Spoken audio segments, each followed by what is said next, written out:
at the end of time.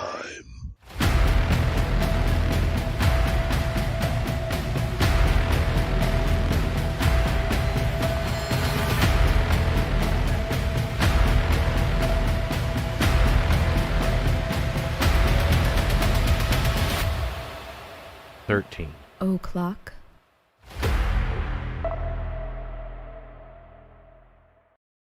Hey everybody, what's going on? It's Wednesday night. Time once again for the main show. Yep.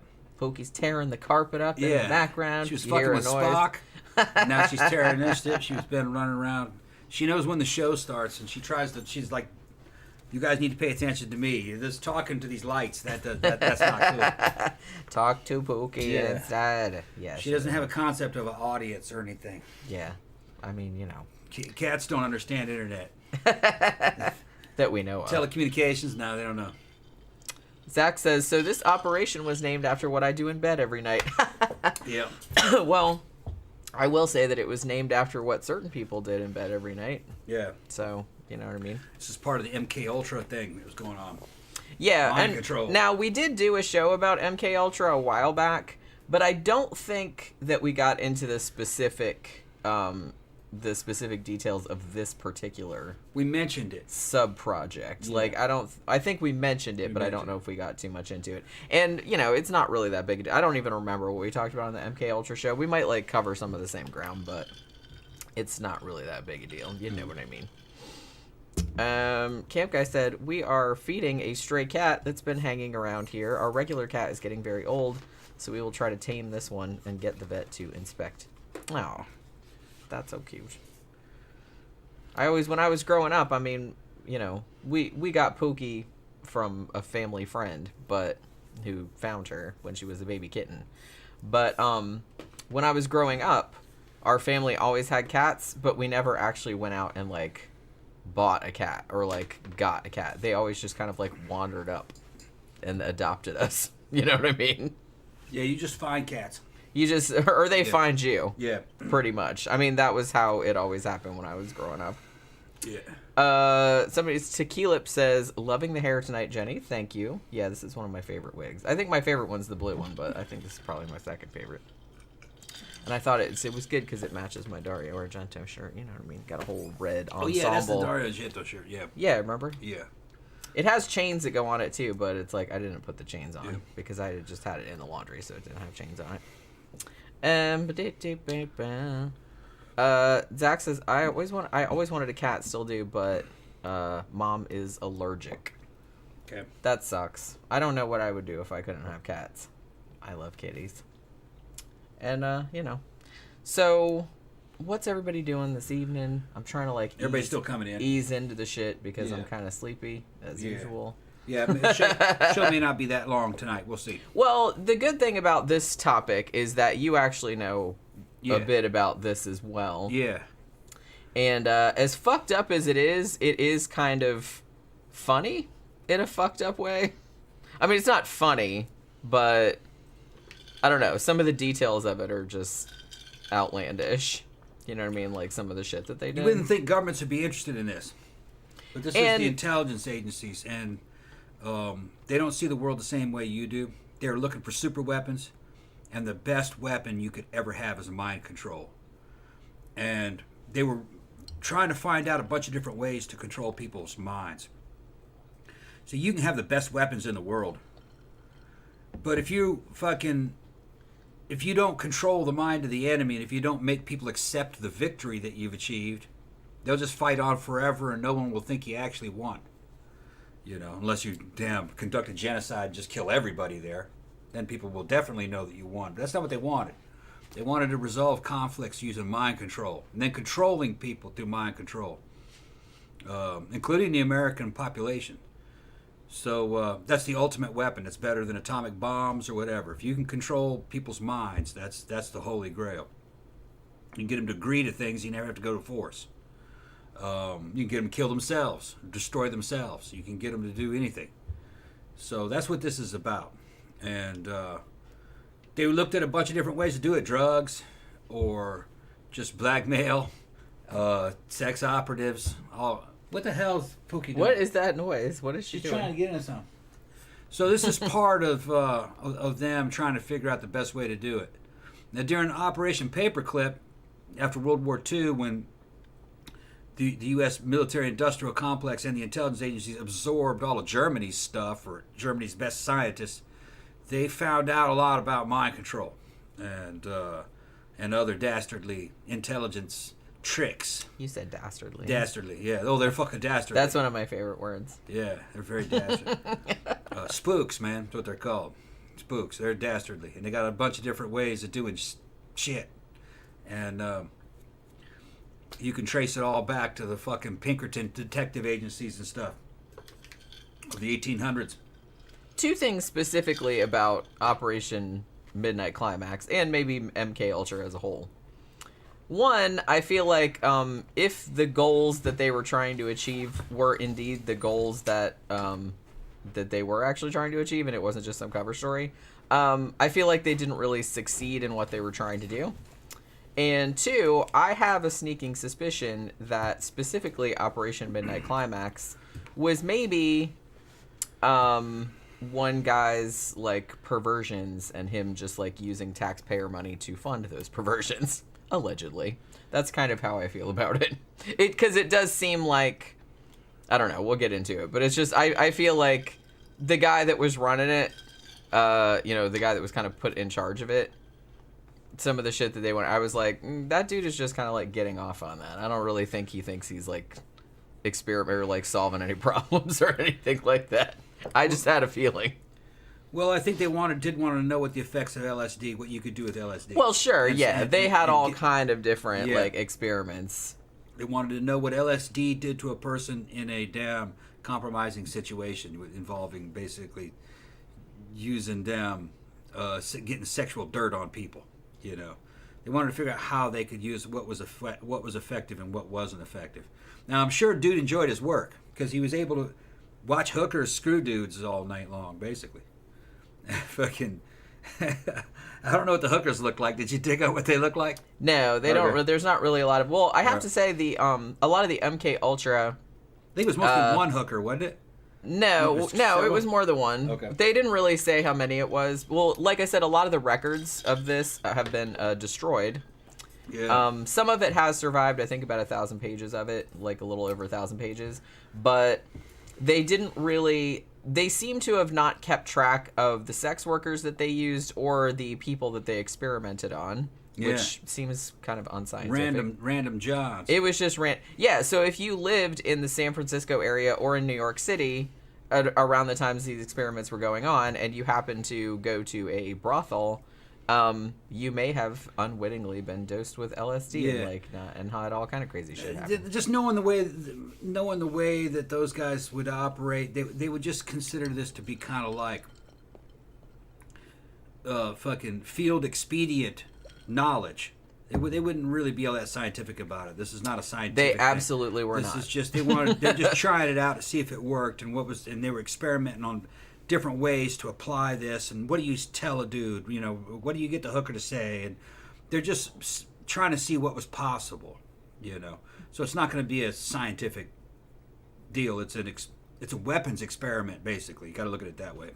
I mean, they were basically just throwing everything at the wall to see what stuck. Right. Pretty much. They didn't really have they had some nebulous goals, I guess, in terms of, like you said, mind control, getting people to do things like Manchurian Candidate type of shit, getting people to do things that they wouldn't normally do, see if you could talk them into like getting them to forget things, that kind of shit. So they did have those kind of goals, but it's like it doesn't seem like they were super scientific in the way they went about it. They were just kind of like trying it out, trying different things out, like to see what worked and what didn't. That can sometimes yield quicker results than actual scientific controls, though. You know what I mean? Just follow your instincts. Be artistic about it. See if you can get it to work. And then afterwards, maybe they would try something more scientific to prove that it worked. But it was just an experiment. Yeah. But, the reason, getting people to forget things like she's talking about, that's, clearing out memories. Mm-hmm. That could be very useful. If somebody found out something that was compromising to you, and you really couldn't kill that person, maybe you could erase that memory. Yeah, they would or like that. operatives that were retiring and things like that had a lot of sensitive information Maybe you could that erase they knew, them. like they wanted to be able to erase their memories and stuff as well. And then what if, say for instance, you get a guy and he's part of a threat organization, maybe a company that you don't like what it's doing, or a government you don't like what it's doing. You get a hold of him, do a bunch of fucked up shit to him, and get him to become multiple personality, to have multiple personality disorder. One of them is his normal personality, and the other one is an assassin personality that you put in there. You send him back to his organization, he destroys his own organization, and then he takes the blame for it, and it's totally untraceable to you. That's a bunch of shit like that. That's what a Manchurian Candidate was. Yeah. So it would be useful stuff. Or you get a hold of an enemy and you just break his mind, and he's now submitted to you. He'll tell you anything. Brainwashing, Then you actually swing him over to your side. That kind of shit. That's what they wanted. Or you just fucking get dirt on a dude and you operate him on remote control. And you send him back to where he comes from and fucks up his own organizations and by giving faulty commands and running the place into the ground, and he's got to obey you, because if you don't, you'll release all that dirt you got on him. That's what Scientology did. But intel agencies do that. Yeah, it's all the same kind of shit. Mm-hmm. Zach says, what Tom just described to make an awesome thriller story. I think I'm going to steal that. Sorry, Jenny. No, that's just right out of the book, man. Yeah, it this is. This has been going on for over 100 years. Well, like I said, there have already been several stories, particularly in the 70s. I feel like after stuff about MKUltra started to come out, I think that's kind of why in the 70s you had like all those political thrillers. Like, what was the one that we just watched the other day? It wasn't Manchurian Candidate. It was now I can't remember. The average civilian can't comprehend this kind of stuff. They don't think that it's real. It's something out of a movie, or it's something fantasy, something that never happens. The reason why they think that is because the average person is atomized. They have friends and family, that's about it, but they're not part of a network or an organization that kills people and are willing to die for what they believe in. That's just an alien concept to them. Cults are like that. Militaries are like that. That's the way I was. I was kind of raised that way, to be infantry from the fucking military academies when all that shit started. To the average person, that would be a conspiracy theory. No, people don't work together in concert. People don't use teamwork. People don't lie. Yeah, they do. It's just that you don't. But this shit's been going on since the 1800s. Look at the Pinkerton Detective Agency. That was really where the CIA was kind of a copy of a private detective agency back in the 1800s. And it used ex-cops, ex-criminals, ex-hookers. It did everything for strike breaking, fucking up elections, eliminating government enemies. They did all kinds of shit. It's right there on fucking Wikipedia, all right? And it'll give you a basic lowdown of everything that the Pinkertons originally did. Well, that's child's play compared to the shit that they do now. Now, in other countries, it's well known, but, like shit that Saddam's agencies would do and what the KGB would do and just other Israeli intelligence, they did fucking wild shit too. But you never hear much about CIA. It's just kind of like rumors, black budget stuff, drug smuggling, fucking human trafficking, and weird stories like that. And you would think, oh, that America would never do that.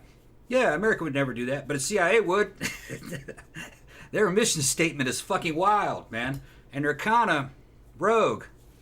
That's why JFK wanted to get rid of them, which might have been why he fucking got taken out. Well, yeah, and I think in the 1970s, like the late 1970s, after all the shit about MKUltra came out, like the media exposed it and everything like that, I think Edward Kennedy was one of the ones that did the congressional investigation into it, because obviously the CIA are like overstepping their bounds and doing all of these unethical experiments. Yeah.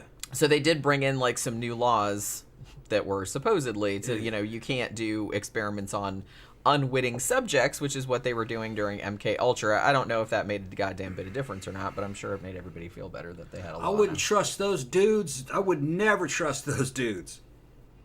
I think just chances are, because America is such badass and it's done shit over the past fucking since World War II that's come out that is so fucking wild that was true, it really did happen, I would never trust those dudes. Because that's not really America. It's just an agency of dudes that do whatever the fuck they want. Probably a lot of it just to line their own pockets or to help their friends end up in certain key positions in the government. They probably run the show. In most other countries, eventually the intelligence agencies run the government because they have all the dirt on everybody. That's how Stalin got into power. He came up through their version of Intel. I think it was, I forgot what NKVD or something. I don't remember which it was. It was like their version of the CIA. That's where Saddam Hussein, he took over Iraq. He was head of their version of the CIA. So they probably run the show. It's big tech works with them, or did, a lot of them. Google's part of it. Yeah. Oh, people don't. That's a conspiracy theory. People don't use teamwork. Shit. 101st Airborne Division is 40,000 killers all working together. But we were in public. We're a conventional army. We wear uniforms. Intelligence agencies don't do that. They lie, cheat, steal, break laws, anything to get their mission done. And then what their mission is kind of cloudy and nebulous. It's not for you to know. It's probably something bad. Zach says, speaking of, have you guys ever done a show on Watergate? We have not, but I just wrote it down because that would actually make a good show as well. Yeah, we probably should do a show about that one of these days. So we already did a show about MKUltra, but I do kind of want to get a little bit into the background of it, just in case you didn't see the other show, or because I don't even remember what we talked about on the other show. Mm. So MKUltra actually started in 1953, and it was around this time period. Okay, so I think that there had been kind of like worry about, brainwashing concerns prior to, like, probably like after World War II, because I kind of feel like, people in the American government were thinking, oh, the Russians and the Chinese and stuff, like, the communists were like way ahead in their brainwashing technology, because I think that people thought, well, that's the reason that so many people believe in the communist ideology, is because they have all these people brainwashed. So I think that there was a perception, post World War II, I guess, like, in going into the 50s, that the Russians and the Chinese must have some really badass brainwashing techniques to get all these people to believe this. Now, I think the thing, though, that sparked MKUltra in particular was the POWs from the Korean War, who were basically, because it was kind of like a big deal when they came out and they were saying, oh, the Koreans, they're not so bad and all this other kind of stuff, like they had been brainwashed or they'd been like forced to say certain things. And everybody was like really freaked out about this. And I think that was kind of the impetus, because whoever, like in the CIA, in the government, they were like, look, it's like obviously all of these countries like Russia, China, Korea, they are way ahead in this whole mind control thing, and we need to jump on that train because they're like way ahead of us. Were they? No, probably not. But that was the perception. So they were like, well, we really need to start like a program and start experimenting with different kinds of mind control and see what it is they're doing and see if we can best them in it. Let me amend a little bit what you said. They were seeing these guys come back out of that Korean situation. Like, how the fuck did they do that? The communists were ahead of us in mind control techniques. But the thing is that we thought they were doing things like drugs, that they were using secret serums and weird kind of like medical procedures. That's not what they were doing. We were so far behind, we didn't understand that really what they were doing was kind of like guilt tripping them, pretty much the way a cult does. There's basically a how-to manual. And they didn't originate it. It actually originated from the Nazis. The Nazis and the commies during the Marxist period, during World War II, before a little bit, after the Bolsheviks took over Russia. And same thing with the German National Socialists. They knew their intelligence agencies that they started to form knew about this too. But there's a Dutch writer who has a whole book on it that you can read. You can listen to the audio book on YouTube. It's called Rape of the Mind, and it's from like 1954. And I listened to it. It's fascinating. And it's mind control is about breaking down somebody's will. Most of it is talking to the person. It's not torture per se. It's kind of like persuasion and guilt tripping and endlessly talking to them, and then sleep deprivation. And eventually you just wear them out and they start agreeing with you. You know. And they're using logic and reason too. So it's not some wild shit. It's more like a sales technique. They just keep drumming it into your head over and over again until you believe it. It was actually quite simple. Repetition is like one of the main things.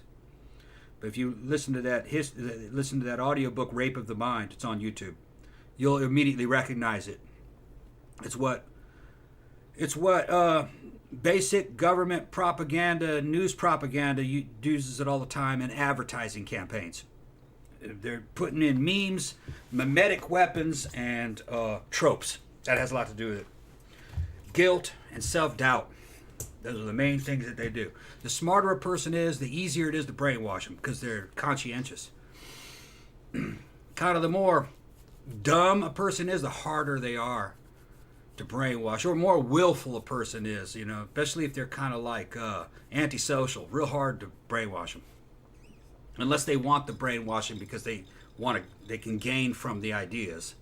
They'll do that too. So they were ahead. But they weren't ahead the way the CIA thought they were ahead. They thought they were using fucking drugs to do it. Well, because the CIA, under the umbrella of MKUltra, they didn't just experiment with drugs. They experimented with electroshock therapy. Yeah. They experimented with straight-up torture. Sensory deprivation. Yeah, all that kind of shit.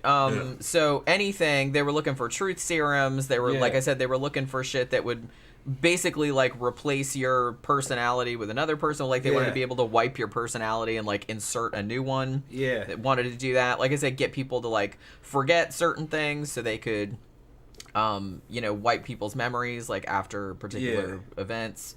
Yeah, it turns out all that stuff, even sodium pentothal, which is known as like the main truth serum, you can resist it. Especially if you're a trained agent.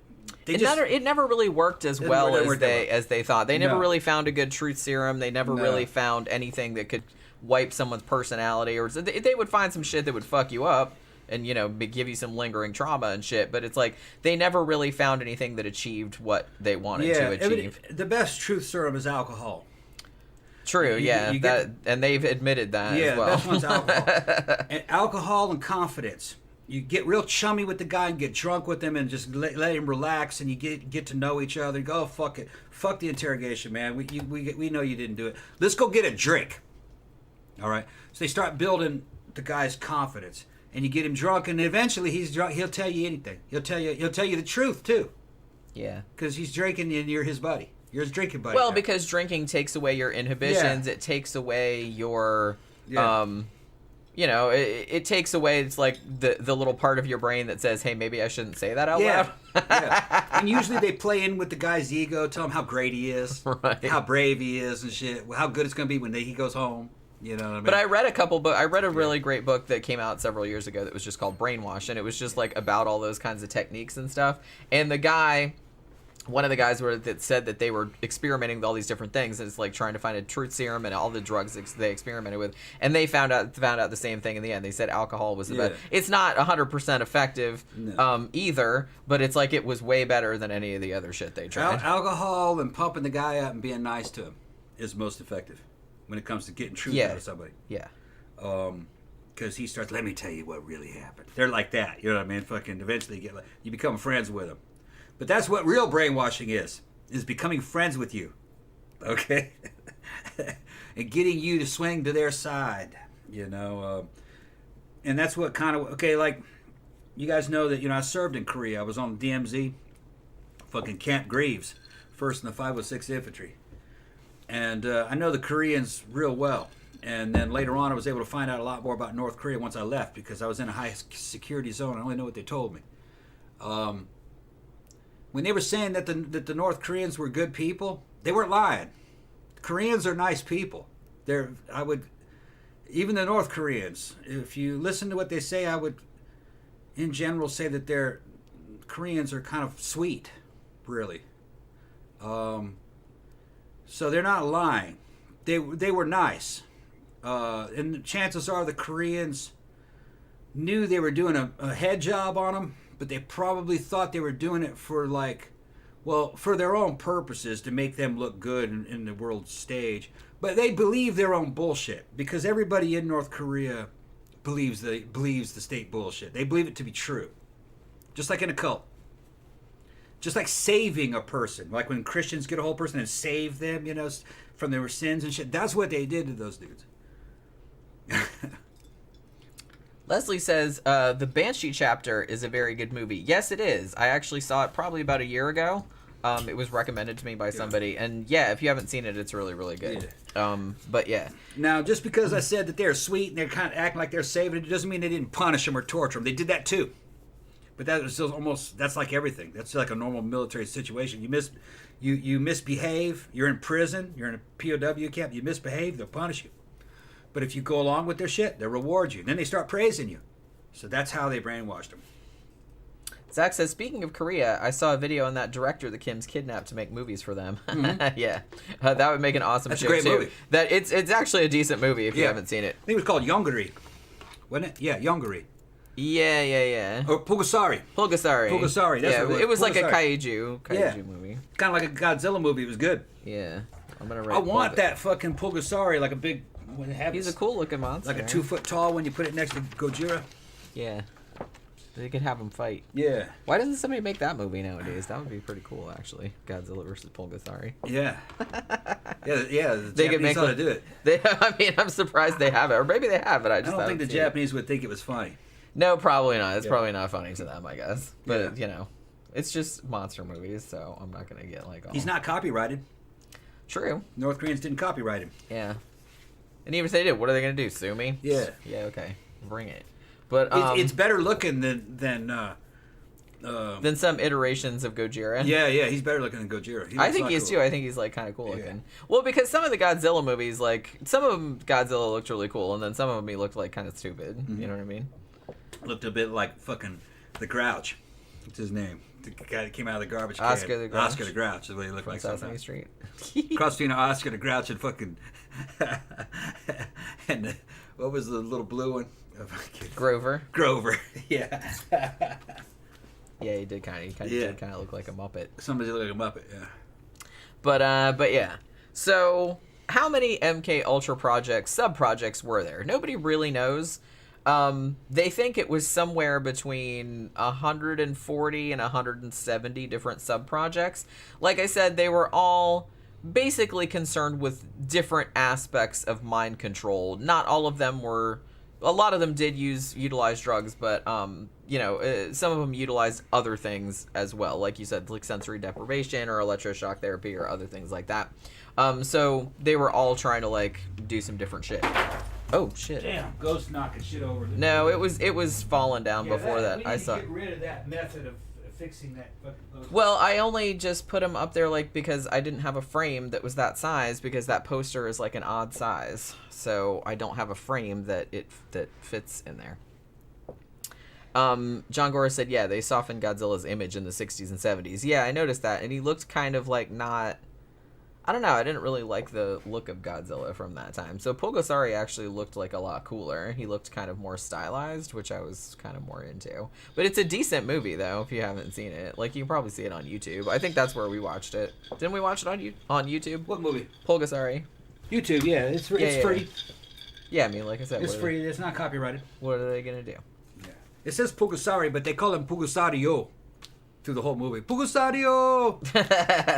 Yelling at him. And it's taking place in the Korean medieval period. It's not in modern cities.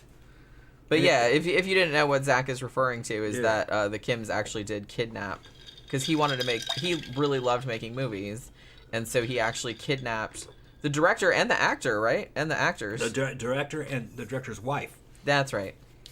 To make the movie for him. Yeah, make the movie for him. Then they let him go eventually. I think. Didn't one of them die in captivity, though? I'm not really sure. I have to look up. Because I remember when we were kind of reading about that, and it's like they escaped. when I was reading about that movie, like I remember here, but I don't remember like what the outcome of it was, because I was just like, that's some crazy shit. You can't make that shit up. Zach said, Jenny, you ever thought of writing a political thriller type story? I'd be so into that. One of my favorite subgenres.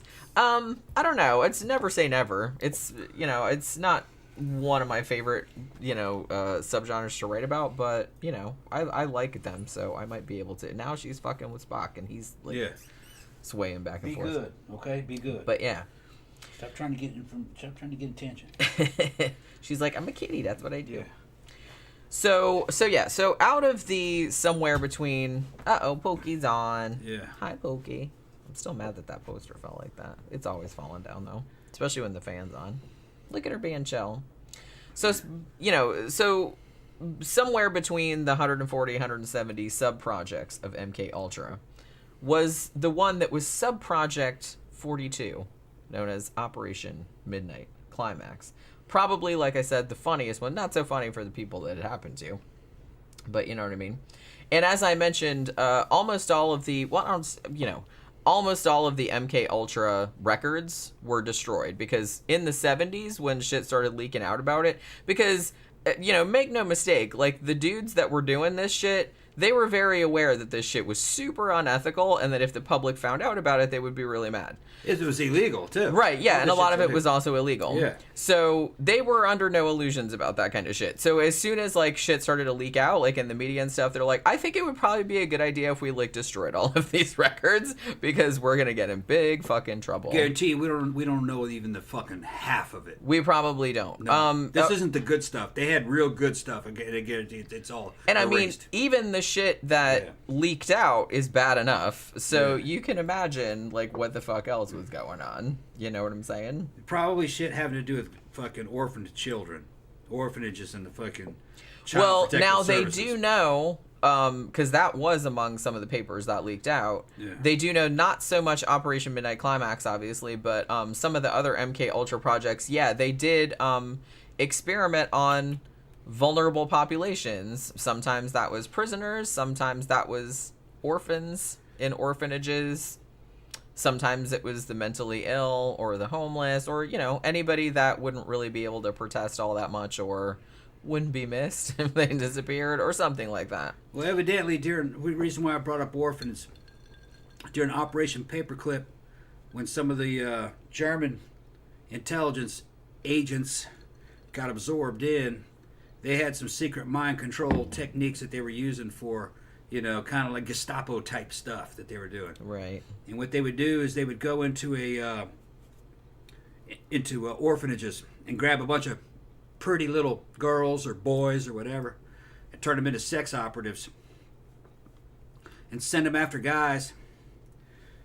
They did something to them to make them aggressive, and they would get the target to have sex with them. But then they would also get pictures of it. And then once the kid did his mission and everything, the Gestapo would fucking approach the target and say, look, we got pictures of you with that little girl. All right.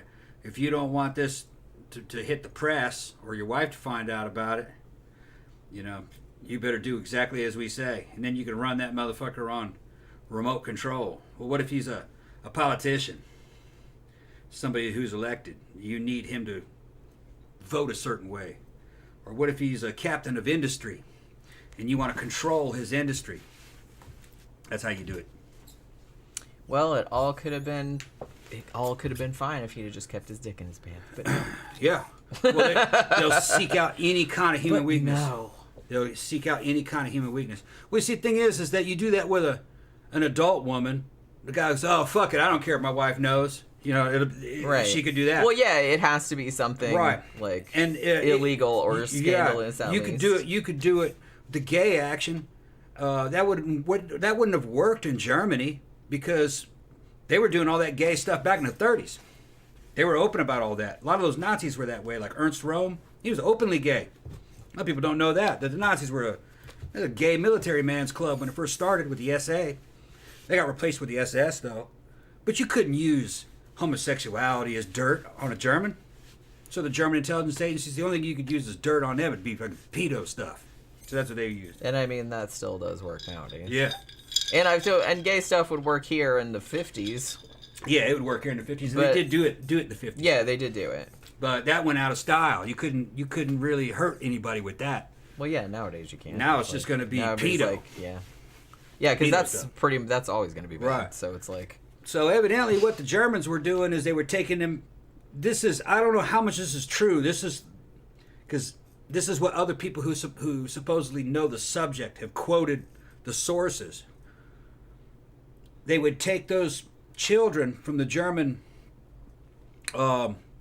orphanages, and they had kind of like psychologists abusing them and torturing them and forcing multiple personality disorder into them. And then when they'd have the multiple personalities, the multiples, they would train them, each multiple, to have a different role. One of them might be an assassin. The other one might be a spy. The other one is the little girl. The other one is the agent. So they could get that kid to switch through these different personality modes. Now, I don't know what they did with them. Maybe they killed them when they were done with them. You know, these are fucking bad dudes, you know? I always kind of wonder how effective that was, though, because we've done shows about multiple personality disorder or dissociative identity disorder, as they call it nowadays. And it's like there's not even really a consensus in the scientific community over whether it actually exists or not. Yeah.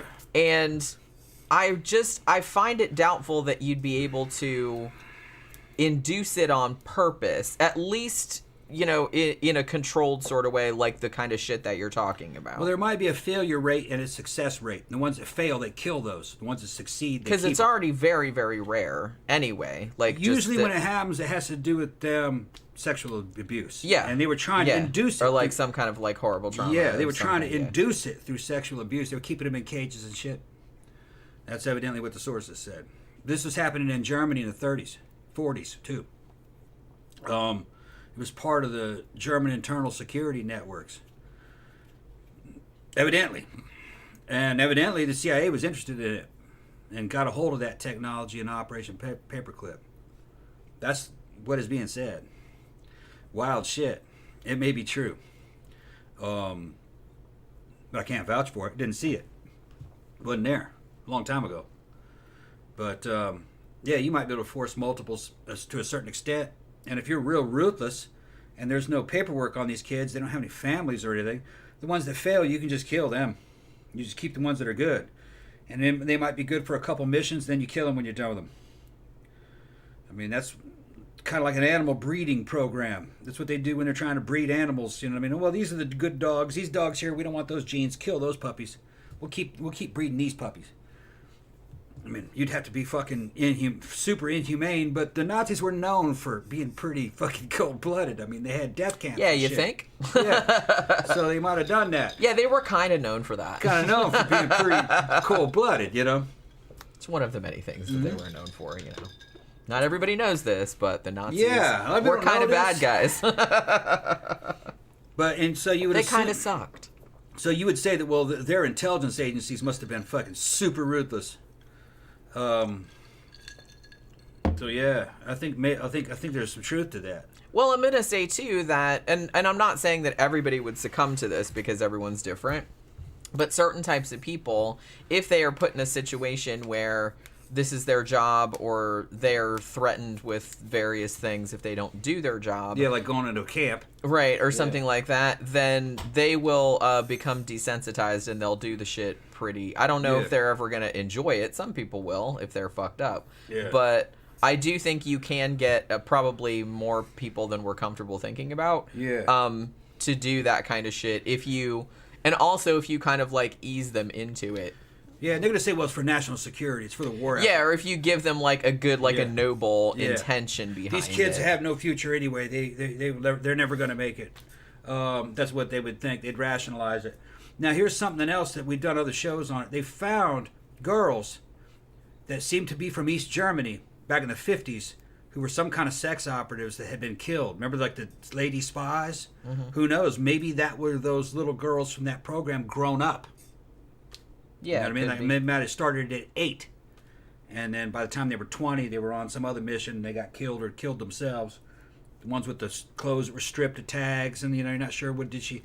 die of smoke inhalation. You know, she had a... Oh, like Isdal woman? Like Isdal woman, and she had a pistol. We're not really sure where she got that pistol. She was doing something in this hotel room. That may have been where those girls came from. They might have been recruited from one of them German orphanages and part of their intelligence community. She might have been a sex operative from an early age. Well, they know she was some kind of operative because she had like a whole bunch of wigs and passports and all kind of crazy shit. So, you know, she might have been a lifelong member. Started at 8. Yeah, there's no way in knowing. Yeah. No way in knowing. No I way mean, in until knowing they now. figure out who the fuck she is. Yeah. She was a member of Spectre. Apparently. Yeah. That's a fucked up show. We did do a show about that, but it was a long time ago. Yeah. I kind of feel like they're getting closer to like identifying her. At least they've done like those isotope things like on her bones so they know where she came from and all this other kind of stuff. She was some kind of sex operative. Yeah, well, she had to be some kind of... They know for sure she was like 99% sure she was a spy. Like just because of all the shit that she had and the way she died. And Best stuff like spies are that. women. They sleep with dudes and dudes tell them everything. Well, that's kind of like what we're talking about. Yeah. Well, I mean, you know what I mean. Yeah. So, so they start MKUltra. They start all of these like little sub projects, and some of the sub projects had to do with LSD. Now, it's maybe hard to imagine nowadays, but LSD was a new thing back in I think it was first synthesized in the 40s? You know, it was made in a lab. It's a synthetic drug. It was 40s. Yeah, I think the guy, he was a Swiss chemist. I think his name was Hoffman or something like that. Beautiful drug, by the way. One of the best ones. It is super fun. You just got to be in a controlled environment. But yeah, he was working with... He wasn't trying to make a drug, like a fun drug. He was actually working with ergot, where he was trying to... What the hell was he trying? He was trying to come up with some kind of medicine or something for like respiratory failure or something like that. And he sort of accidentally made LSD. And at least as far as I could determine, it kind of like... Because it will like soak through your skin, right? Yeah. And so he accidentally like got some on his finger or something like that and started like tripping balls. And so he was just kind of like, he was a scientist who's like, this is really interesting. Like, I could probably do something with Tripping this. balls. Yeah. It's a whole new experience. It's very visual. The walls are melting. It's a very visual experience. You can drive cars. You can do all kinds of stuff. You don't become incompetent like you would like on high doses of alcohol or anything. Yeah, where you're just like falling about the place and like puking and stuff. But your perceptions are really altered. And your way of thinking is altered, and new ideas, and nice. It's nice, very nice. But like I said, you want to be in a damn controlled environment for that. And, you know, like I said, it's good to be with some people that have done it before. Experienced, yeah. So, like, if you start to, like, go off the rails, they can be like, hey, you know what I mean? Hey, don't go outside. Yeah. Don't go roll around in the garden. Don't pretend you're a werewolf. Yeah, Jenny wanted to do that. Yeah. And I'm talking from personal experience. I didn't actually think I was a werewolf. Yeah. It's just you do, like, role play a little bit. Yeah. That's kind of the thing. Yeah. It's fun. It's fun. It is fun, yeah. Yeah. I mean, we'll have to do that again sometime. I get it. Yeah. We got the guys. We got a whole support team. We got the hookup. Well, the nightclubs, you know. But yeah, so LSD was a new thing, and so, you know, immediately the scientists saw the potential of this. They're like, oh, maybe this could be the truth serum that we're looking for, the mind control thing that we're looking for. We really need to experiment with that because, like I said, it was new and nobody really knew like what the parameters of it were, like what the effects of it were. So that's like, we really need to get on that before another country gets onto it, right? Because the guy that came up with it was Swiss. He was Swiss. The guy that came up with it. So what they wanted to find out, though, is that, like, for a long time, they experimented, even the CIA operatives and stuff like that experimented themselves with LSD to, like, see what it would do and shit like that. But they thought that the best way to experiment with its effects, at least in terms of what they were trying to do, was they're like, well, we're going to have to give it to people who don't know that they're taking it. Yeah. Pretty much, like, without their consent is what they wanted to do. Now, interestingly, so when MKUltra started, this is kind of hilarious to think about nowadays, but they, you know, however big the budget for MKUltra was, nobody really knows, like I said, because a lot of the records have been lost. But at some point, they commandeered an amount of money, which in today's money is about $2.5 million.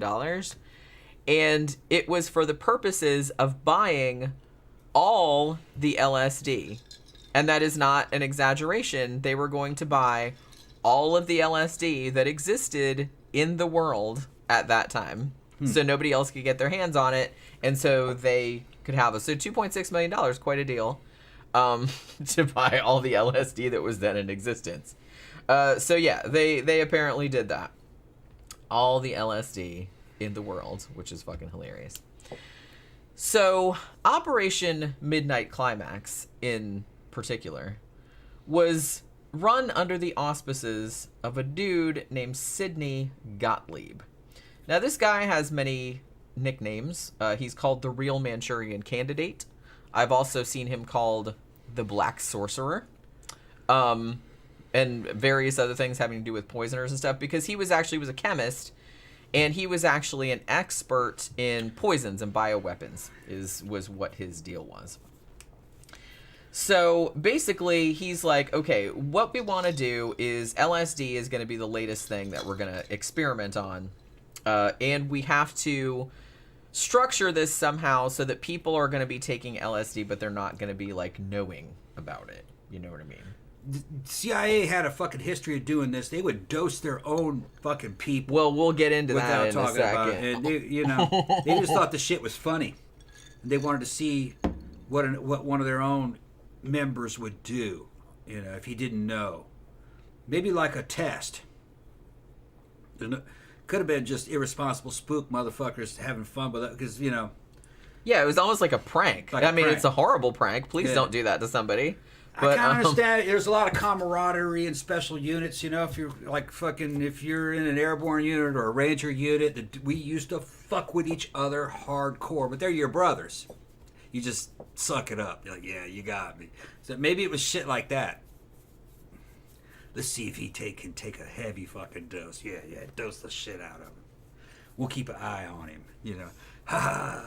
We're getting paid anyway. It don't matter. I think it was probably like that. Yeah, this was almost kind of like, like I said, Operation Midnight Climax in particular, like the way that it went down, it just, to me, seemed like a bunch of stupid frat boys that were like, we have all this government money and we have hookers and complete drugs. Plausible deniability, like we're not going to get in trouble, so we can do whatever the fuck we want to. Yeah. And actually, some of them did come out and say later on, it's like, yeah, we could basically do whatever we wanted to. It's like, not that we're going to get, they're going to get arrested or anything like that. Yeah, cops aren't. They work for the CIA. Yeah, you're just kind of like, you're in an echelon above reality. Right. Yeah. So it's like they could get away with all kind of crap. Yeah. So experimenting with LSD, some of the other things that they were looking into, and Gottlieb was kind of looking into this kind of stuff too. They were like, it wasn't just LSD, it was any kind of like hallucinogens or any other kind of like scopolamine, like all that kind of stuff. I think they were even experimenting with that, like in World War II. We did a show on scopolamine. We did, like that was a long time ago. That we probably not what it's cracked up to be. Yeah. At least we got down to the bottom of that. Some people seem to be susceptible to it, but. Well, like everything else, like some people are more susceptible to it than others. Right. But yeah, so they wanted to find kind of drugs that would, they could put it in like the food supply, like in a certain building where they wanted to like fuck with people, so people would start like freaking out in there, and they wanted to do that kind of stuff. And like I said, they wanted ones that were like that would make people forget stuff, that would like give them amnesia, so that kind of stuff. So Sidney Gottlieb actually started working for the CIA a couple of years prior to Operation Midnight Climax. He started in 1951. Like I said, he was a chemist, and he was like an expert in poisons and bioweapons. So he was brought in to run the biowarfare program, or like, work on the biowarfare program. And as I mentioned, because around this time period, there was a perception that the Soviet Union and China and Korea were maybe way ahead of us, and as far as like drug-induced mind control was going, like we really need to get on top of this. So they were like, we need to start this right away. So like basically I think it was 3 days after the Korean POWs like came out and like everybody was like talking about how they were brainwashed, they basically started MKUltra, like seriously days after like that whole kind of shit came out.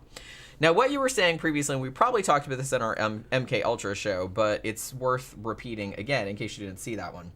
What you were saying earlier about how they would dose each other, which, I mean, they would take doses, like, knowingly, obviously, like, to see how it would affect them. But, yeah, they would slip it to their other, to their comrades or whatever, like, without them knowing. The most famous case of this was poor fucking Dr. Frank Olson. Yeah, this cost him his life. Now, this happened in 1953.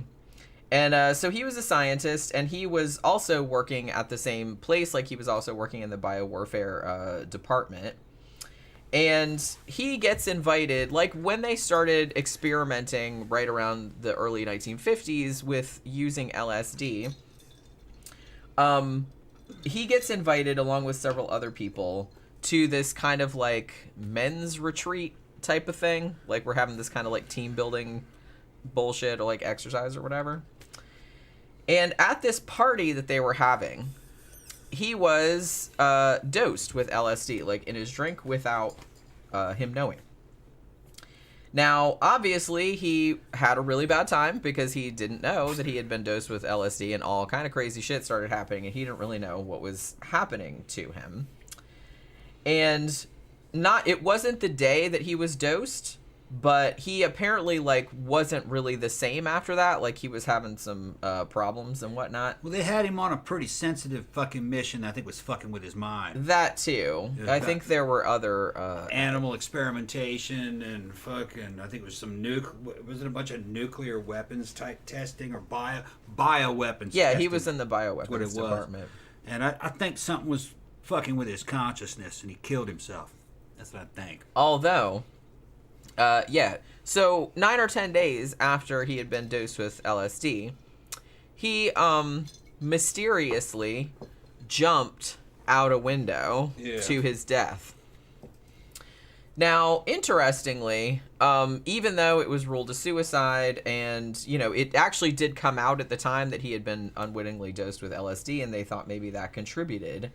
However, his family were convinced that he was murdered, that he was, like, thrown out the window. Could be also. They might have thrown him because he was going to go tell. Well, later on, like, his widow and, like, his remaining family members, they actually sued the government, and they got $750,000, and actually when they did, they got his body exhumed, and they did a second autopsy, and that second autopsy found that his injuries were... not consistent with a fall out the window, meaning that he had maybe been killed and then thrown out the window, allegedly. Maybe. So, yeah, so they don't really know. So, like I said, the whole dosing people, like, without them knowing about LSD, whether that had anything to do with his death or not, because they might have just fucking killed him, but because maybe he knew something that they didn't want him to know, or he was going to squeal or about something.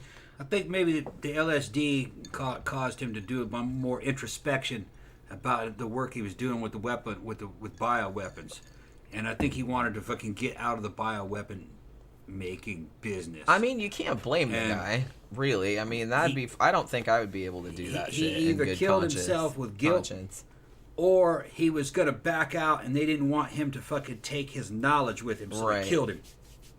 I kind of suspect, something allegedly, like that it's the second He might have known too much. And he's like, this is a one-way trip. You're working for us. You can't work for anybody else. They throw his ass out the window. You know? Because I know that, if I remember correctly, some of the details, the work he was working on definitely was killing a lot of animals. Yeah, when they killed a bunch of rabbits and shit. He's doing a bunch of weird shit. Holy crap. And then he was probably thinking, man, this shit kills people.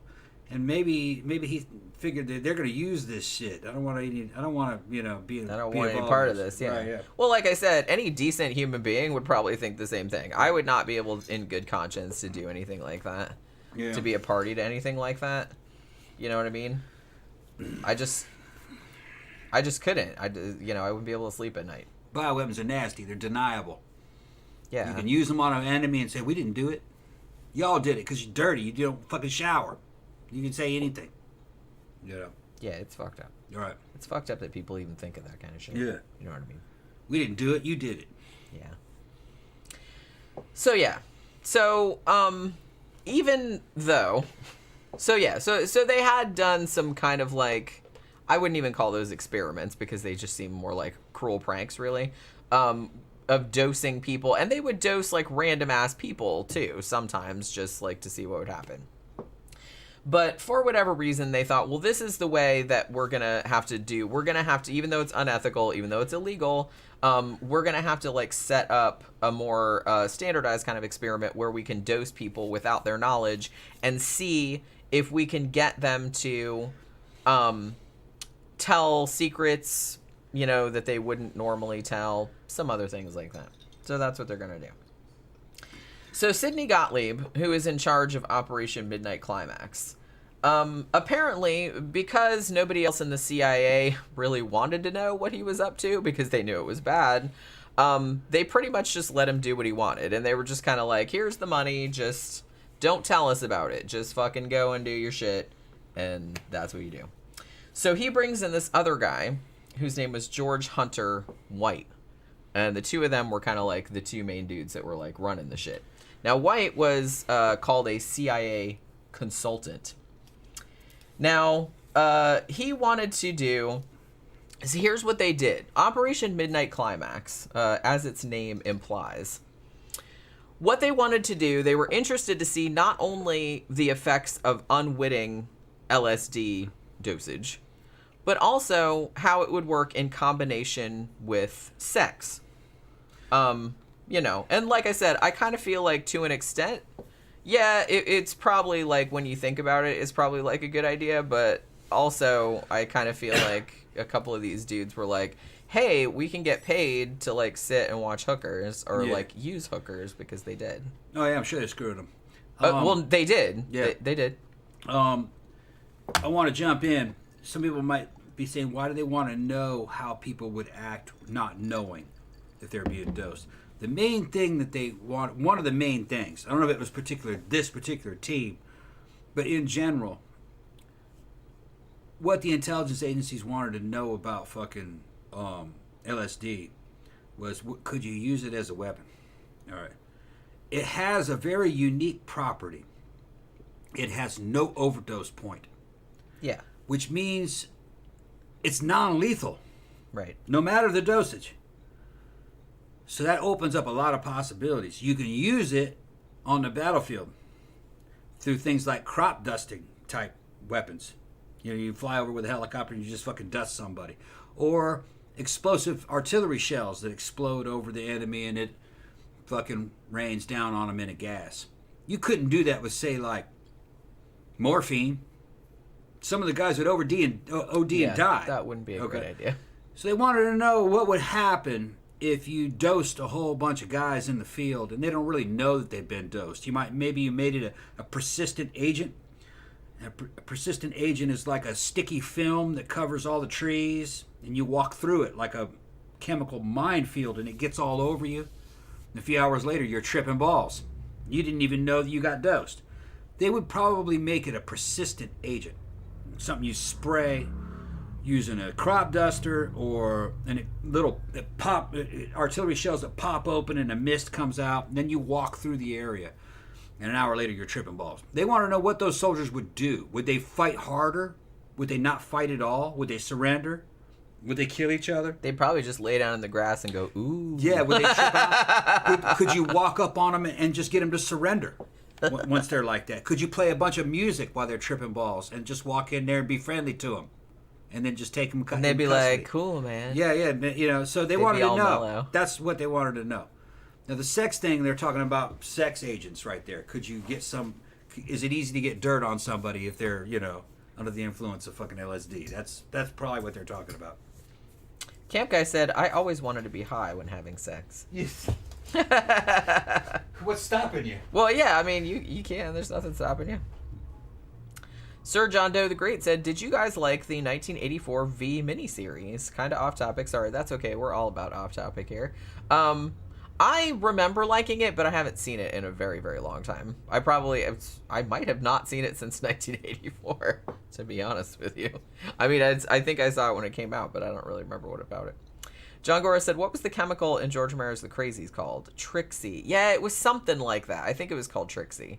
I haven't seen The Crazies in a really long time. I actually wanted to do... I know there was a remake. I haven't seen the remake, but I've seen the original a couple times. And I actually wanted to do like a review on it, but I just haven't got around to it yet.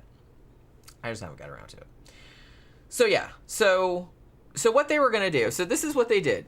Your tax dollars at work, I'm going to say. So the CIA...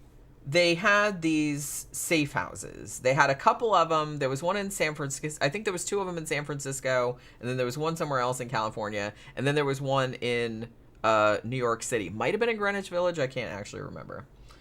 What they did was they took these safe houses and they fitted them out like swanky looking apartments. Or like, essentially they set them up as brothels is what they did. So they would go in there and they said it was kind of hilarious. Like, George Hunter White, like, he goes in there, like, decorate the shit, and he decorated it just like you would imagine, like, a brothel would look like. He's got, like, you know, big red velvet curtains, and it's like he hangs up, like, you know, erotic art on the walls. Like, he's got some Toulouse-Lautrec prints up there, like, to class up the joint, like, all, because, you know what I mean, like, so he's got, like, all the pornographic art on the walls and everything, and the red curtains and the red wallpaper and all that kind of shit. So they set up essentially brothels is what they were. Now, the brothels... also, they had it fixed up. They had this kid. He wasn't a kid. He was a college student, like an engineering student from Berkeley. And he has this kid come in and rig up monitoring equipment in all of the rooms, including like a 2-way mirror. So people could be sitting on the other side of the mirror and they could watch everything that was going on in the bedrooms. So there was that. So then they would go and they... would hire local sex workers, and they basically said, we just want you to basically just like lure random dudes off the street and bring them in here, dose them with like give them a drink that has LSD in it, like without them knowing, have sex with them, and then like have them hang out for a little while. We want to see if we can get them to, like, say shit that they wouldn't normally say. You know what I mean? At least 45 minutes, then. Yeah. Good. Now, the sex workers, I think they did get paid a little bit of cash, but I think most of the perks that they got was they got, like, essentially, like, a get-out-of-jail-free card. They're like, oh, if you get arrested, just, like, call this number and we'll get you out of the clink or whatever. So they knew that... did they know it was the CIA? You know what? I don't know. And it's like... and I don't really know what happened to any of those women... afterward either. Like, they were all just local women that you know just worked around the streets. Like I said, there was more than one. They had like I think there were 2 in San Francisco, there was one somewhere else in California, and there was one in New York City also, but they all had kind of the same setup, and they would just kind of like hire the local girls and they would just bring in random and it didn't matter, like it didn't matter. And actually they even said, like, in some of the papers that survived, they were just like, they wanted a broad sampling of humanity, I guess. So it didn't matter if the people were Americans or if they were foreign or if they were whoever. It's just like whoever they could get to like come in there. That's who they wanted. So they would get them to come in there, like I said, dose them with the shit. And then after they had sex, then they would kind of like pretend like they wanted to sort of like spend more time with them or like talk to them. Because one thing that they found out over the course of these experiments, so I guess this was something, even though I was watching Bailey Sarian, she did a dark history episode on this, on, you know, MKUltra in particular, and it's really funny. Like, if you haven't seen it, it's like an hour long. I love her. She's like cute as a button. So she did a thing about this, and she was talking about, she's like, oh, well, one thing they discovered was that, you know, after dudes have had sex, they're like a lot more vulnerable, and if you like start talking to them, like they'll say anything. She's like, I could have told those motherfuckers that for free. It's like, I don't really know what, you know what I mean? So it's like, I don't know why they needed to fucking experiment and like dose them with LSD. Because I feel like the LSD didn't really factor into any of the information that they were trying to get. Because yeah, they did discover that the dudes would like spill their guts afterward, but it was usually just because the women were talking to them and seemed like they wanted to hang out with them. Yeah. I don't even know if it was the LSD doing Probably that. not. No. I don't kind of feel like. No. LSD doesn't make you give up secrets. No, that's what I mean. Makes you trip balls. You see stuff, but you're still on guard. You're not helpless. Yeah. You see, this is another thing. I kind of touched on it earlier. Intel operatives, spies, if that's what you want to call them, spooks, undercover cops, fucking elite fucking commandos, all have drug resistance. They'll give them drug resistance. One of them is sodium pentothal.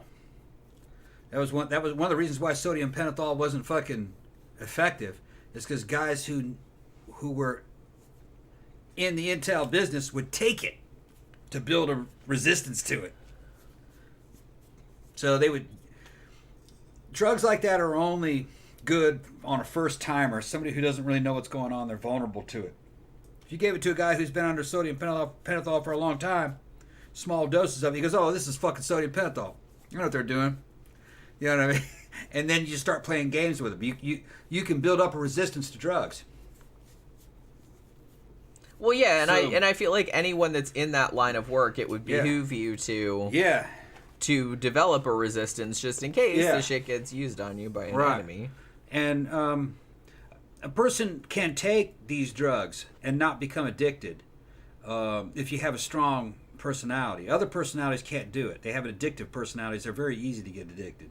Your drug addicts all have addictive personalities. Now, there's some of them that are fucking, some of them I wouldn't even try, like, hard to come back. You don't want to fuck around with heroin. Heroin is so good, you want to keep going back to it. Cocaine, easy to fight. There's a certain technique you use. You can snort cocaine, the next day you'll want some more, just get fucking blind drunk. You'll forget all about fucking cocaine.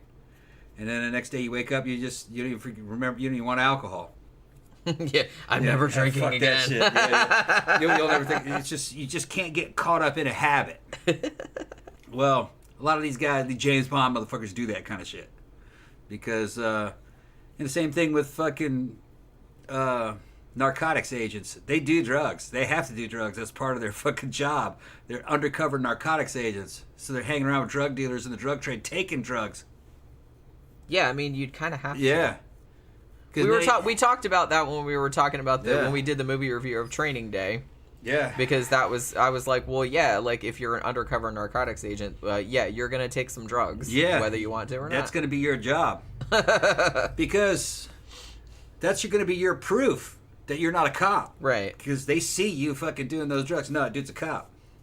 And they're under the erroneous assumption Yeah. that a cop won't do any drugs. Mm-hmm. I'm like, where have you been? My mind was blown.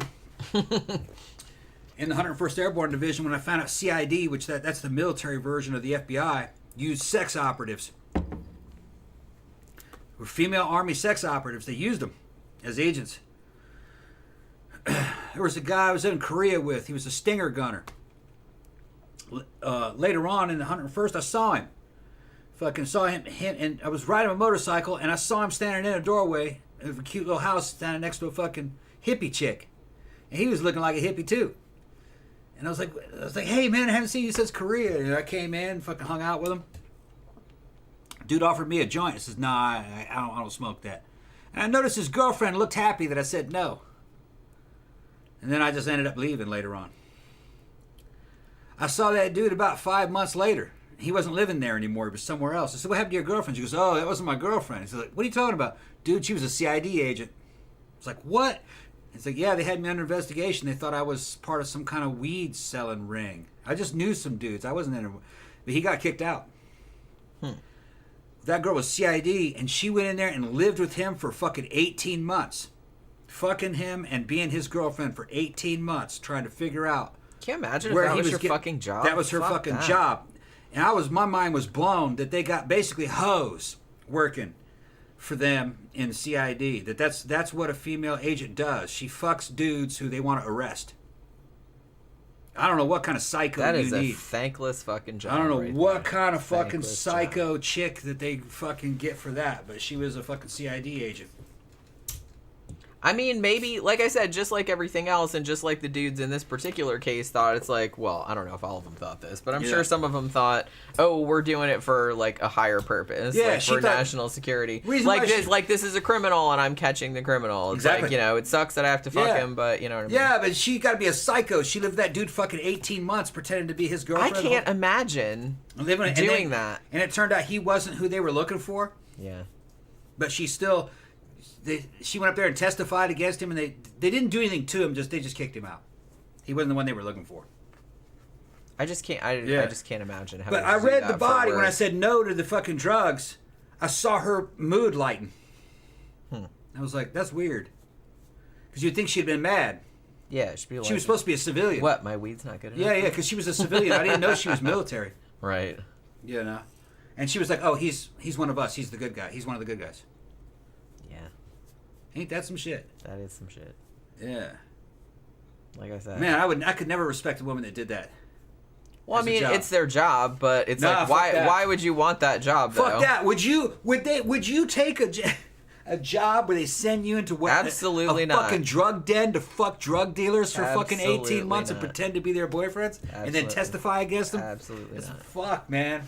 Well, it's like, not only that, I would it's never like, go out with a girl like that. well, that, I mean, one, that's like super unpleasant anyway, Yeah. like having to live 24/7, like With a bunch of drug dealers. with a bunch of drug dealers, Yeah. and like pretend to be someone you're not. Yeah. And then after that, like you'd have to testify against them, and like you might get your ass fucking killed. Yeah. You know what I mean? No, And you thanks. might have liked the guy. He might have been a good guy. No thanks. You know, that's another thing. What if the guy was a good guy? But what if you had feelings for him and you still did that? Yeah. You got to be some kind of psycho. Yeah, I can't imagine the kind of person that would want to do that. Yeah. But no, once I saw that, I was like, I don't trust anybody. I don't trust any of these government motherfuckers. Dirty motherfuckers. I mean, that's fucked up. So yeah. So they set up all these brothels, right? And they just start pulling random ass dudes. They didn't have, like I said, they didn't have any parameters about what kind of people they wanted pulled in. Just anybody they could get pulled in. They were just like interested to get some intel. You want me to freshen that up? Yeah, that'd be Okay. good. Get some intel on whoever the fuck just wandered into this brothel or whatever. Now here's some fucked up shit. So, so the guy, like George Hunter White, they actually have one of his letters that he wrote. I believe he wrote it to Sidney Gottlieb. And this letter, like something he said in there, was the reason that I suspect that he was just doing that. I don't think he gave a shit about mind control or helping national security or anything like that. I think he was just having a good time and getting his rocks off. You know what I mean? Basically. Because he wrote a letter to Sidney, I think it was to Sidney Gottlieb, and he basically said he was just having fun, like I said, and he said, and this is a quote from his letter, "Where else could a red-blooded American boy lie, kill, and cheat, steal, deceive, rape, and pillage with the sanction and blessing of the All-Highest?" I mean, he was just having a fucking blast. I will also note that George Hunter White, who I guess was kind of like the second in command, he was like a CIA consultant, it's pretty widely accepted that whenever he was in town, because he was from New York City, he was, as far as I know, he was married and had kids and all that, but whenever he was in San Francisco, he would specifically get services from the sex workers that they were employing to bring the people in for their quote-unquote experiment, and very proudly he said that they never charged him, so they were giving him shit for free. So good for him, I guess. But yeah. Now, another thing that this motherfucker did, so like I said, remember I said that they installed the two-way mirrors like behind all the things, so they could watch. So they would basically just sit there and watch the hookers like have sex with the Johns, and give them drugs and just like see what happened. So White in particular, and I don't know if they did this in all the rooms or not. They called the place around in San Francisco. They called it the Pad. And some of the other CIA operatives, like at the time, said, "Oh my god, it was like a big fucking frat party over there." It's like everybody, they had a mini fridge in there, like behind the walls, like where the windows were, and they had like big pitchers of martinis in there. So it's like basically they would just They're on the clock, you guys. They're like on the job. Just like I said, your tax dollars at work. They're sitting there behind the walls, drinking martinis. And I saw a thing that said, too, that said, like, sometimes it was, like, 8 martini lunches and shit. Like, I was like, 8 martinis? Jesus Christ. Like, how are they still standing up? But, yeah, so they would just, like, sit there and drink martinis and watch the prostitutes fucking the dudes. And all in the name of, like, fucking science or whatever the fuck they were calling it. Also, and this is the best part. So not only were they sitting there with big pitchers of ice cold martinis watching live action porn, but George White, under the excuse that he's like, well, I don't want to miss a minute of the action. Thank you. Yeah. So he commandeered, and they have one of the papers that survived is his what do you with the thing that he submitted like for the money for this. He got a portable toilet installed behind the two-way glass so that he could basically sit there on the can drinking the martini out of his mini fridge and watching the prostitute fucking the dude, like I said, just and get paid for it. Why does he need to be sitting on a can? Well, I mean, he had the can there in case he had to. In case he had to go. In case he had to go. Yeah. I mean, maybe it's like Idiocracy where he was just like sitting there all the time just in case. Yeah, that's what I was thinking. that's kind of where my mind went too. Yeah. I was why does he got to be sitting on a can? Well, you never know. He's drinking all those martinis and they Yeah. probably just like go right through you. Yeah. So it's like, so he's just sitting. So basically, I'm like, so they're paying, or actually the American taxpayer is paying for these dudes to have fun for with these hookers. doughy 50s era motherfuckers to sit hookers. there and watch hookers Yeah. sit on their portable toilets and Yeah. drink martinis out of their mini fridges. Yeah. Oh, and also, like I said, White, I'm not sure about the other CIA operatives, but I'm sure they did this too. But White, for sure, did indulge in the sex workers as well. And I don't think you were here, but Yeah. whenever he came to San Francisco, because he didn't live in San Francisco, he lived in New York City. And he was married too. But every time he would come to San Francisco, he'd be like, hey, I want this girl and that girl. And it's like, and they said, oh, they never charged him. Yeah. Like, he got them for free. Yeah.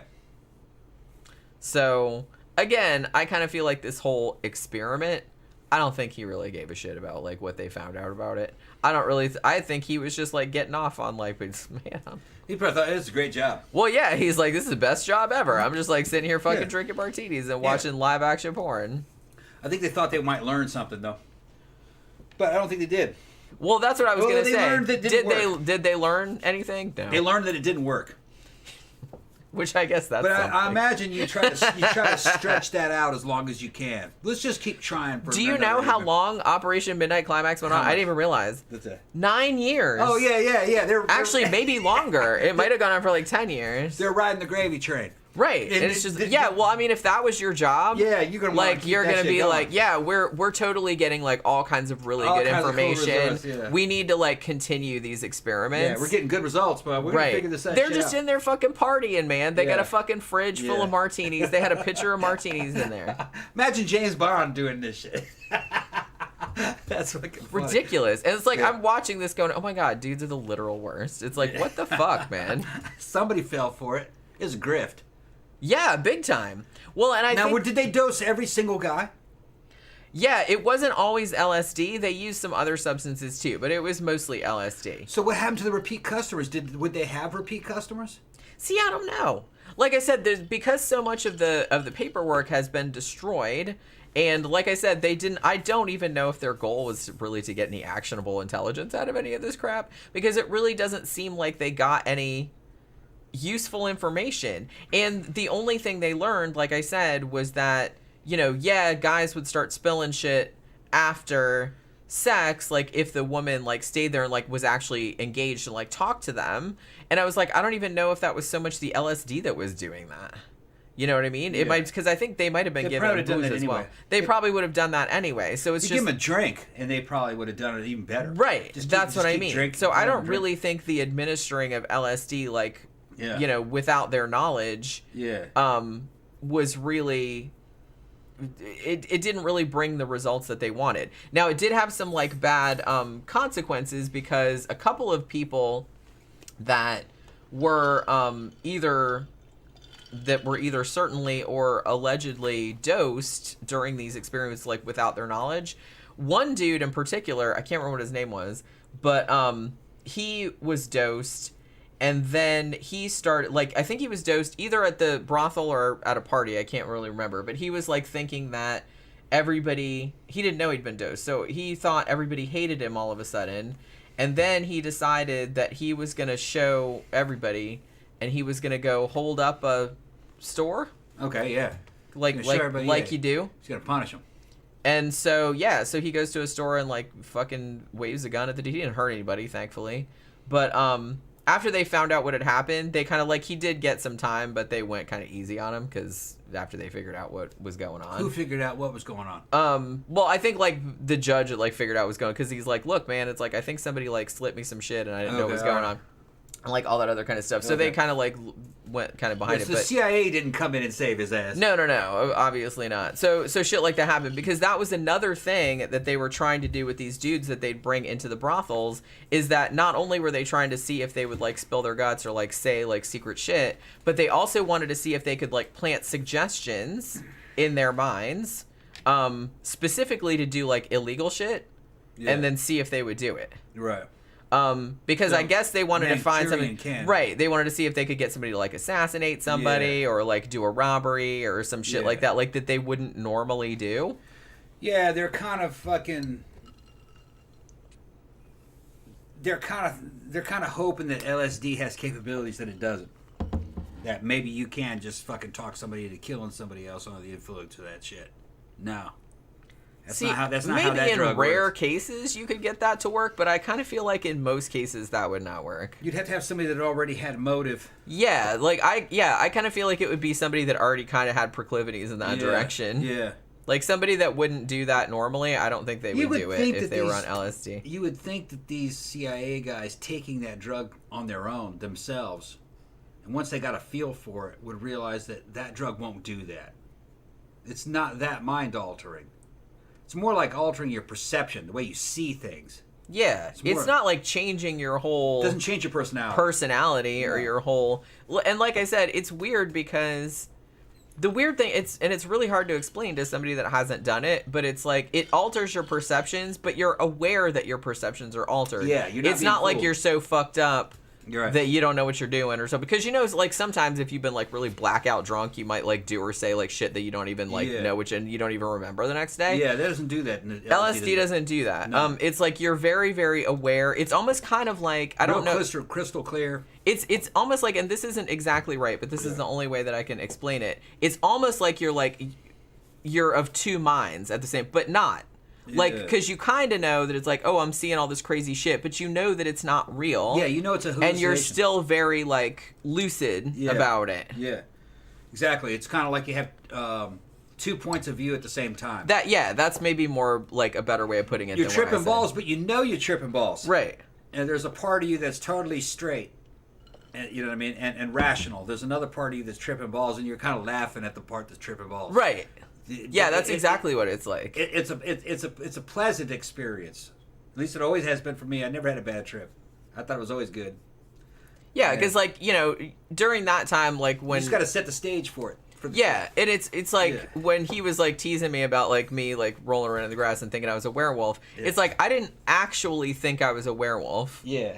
But... It's like a fantasy. I liked the idea that I was a werewolf, but I knew I wasn't really a werewolf. She walked around the house fucking touching the walls. Wow. They were all painted blue, you know what I mean? She said, wow, this is great. And looking at the They felt neat. Looking at the screensaver. And I pull up, you know, I'm looking at the fucking laptop, fucking singing along to David Bowie, fucking 70s David Bowie, and she's walking around, this is great. I said, yeah, this is great. You know, she kept, and then I had to keep babysitting her because it was her first time. But because let's go outside. No, don't go outside. No, stay right here. We'll be okay. You know what I mean? Yeah, stay in the house. Stay in the house. It's gonna be okay. Then the fucking UPS man showed up. We're like, whoa, hold on. Oh my God, I gotta get the mail. I still laugh when I think about that. I got to sign for this shit. Hold on, man. I went out. We had all kinds of problems. I told UPS man, I was okay. I got to sign for this. Okay, look, man.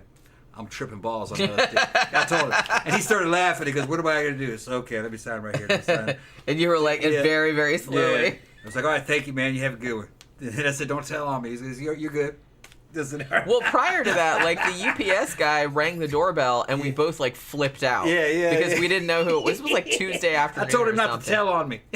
And we were like, he was laughing. We were like hiding and like looking like, who is that? We were like all paranoid and shit because we didn't know who it was. Who is that? We're in trouble. Wanted me to sign for the package. Yeah. And then it's like, I still laugh when I think about Tom, like, signing, like, really slowly.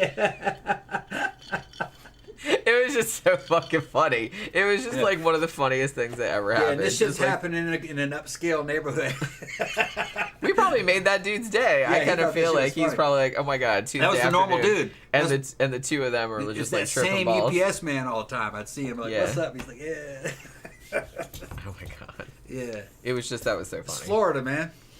But, yeah, he's probably like, Tim, it's probably not even the weirdest thing he saw on that day. No. Probably. No. Sir John Doe the Great said, don't watch the 79 Salem's Lot tripping. LMAO. Yeah, that sounds like you had a personal experience with love that trip. I love that movie. Yeah. We didn't watch any movies while we were tripping. We were mostly just like listening to music and watching watching videos and stuff.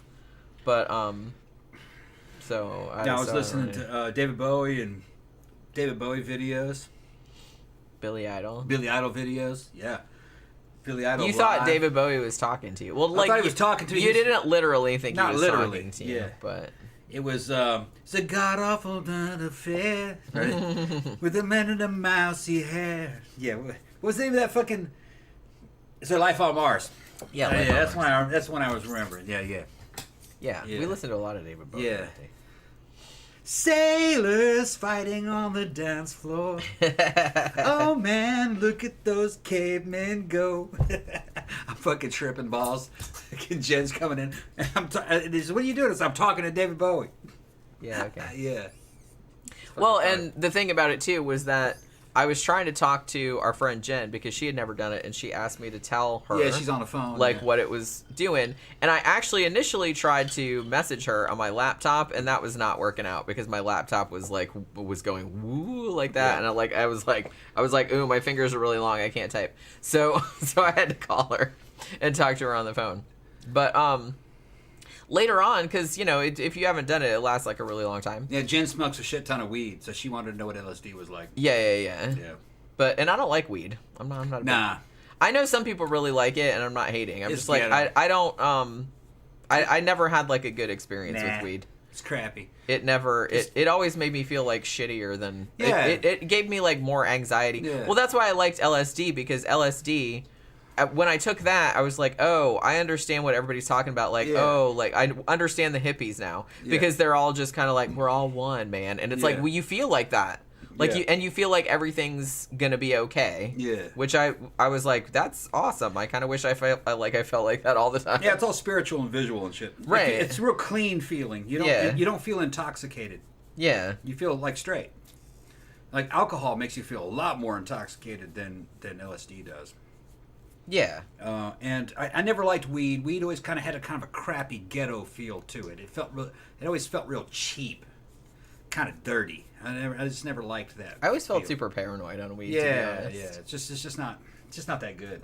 Even like different kinds I've tried. It's like everybody's like, well, you haven't had this kind, and it's like I'm like, nope, that did it too. I like alcohol, LSD, and Coke. But the thing is, Coke's too expensive. You can't. I've never paid for it. I've only been given it to me.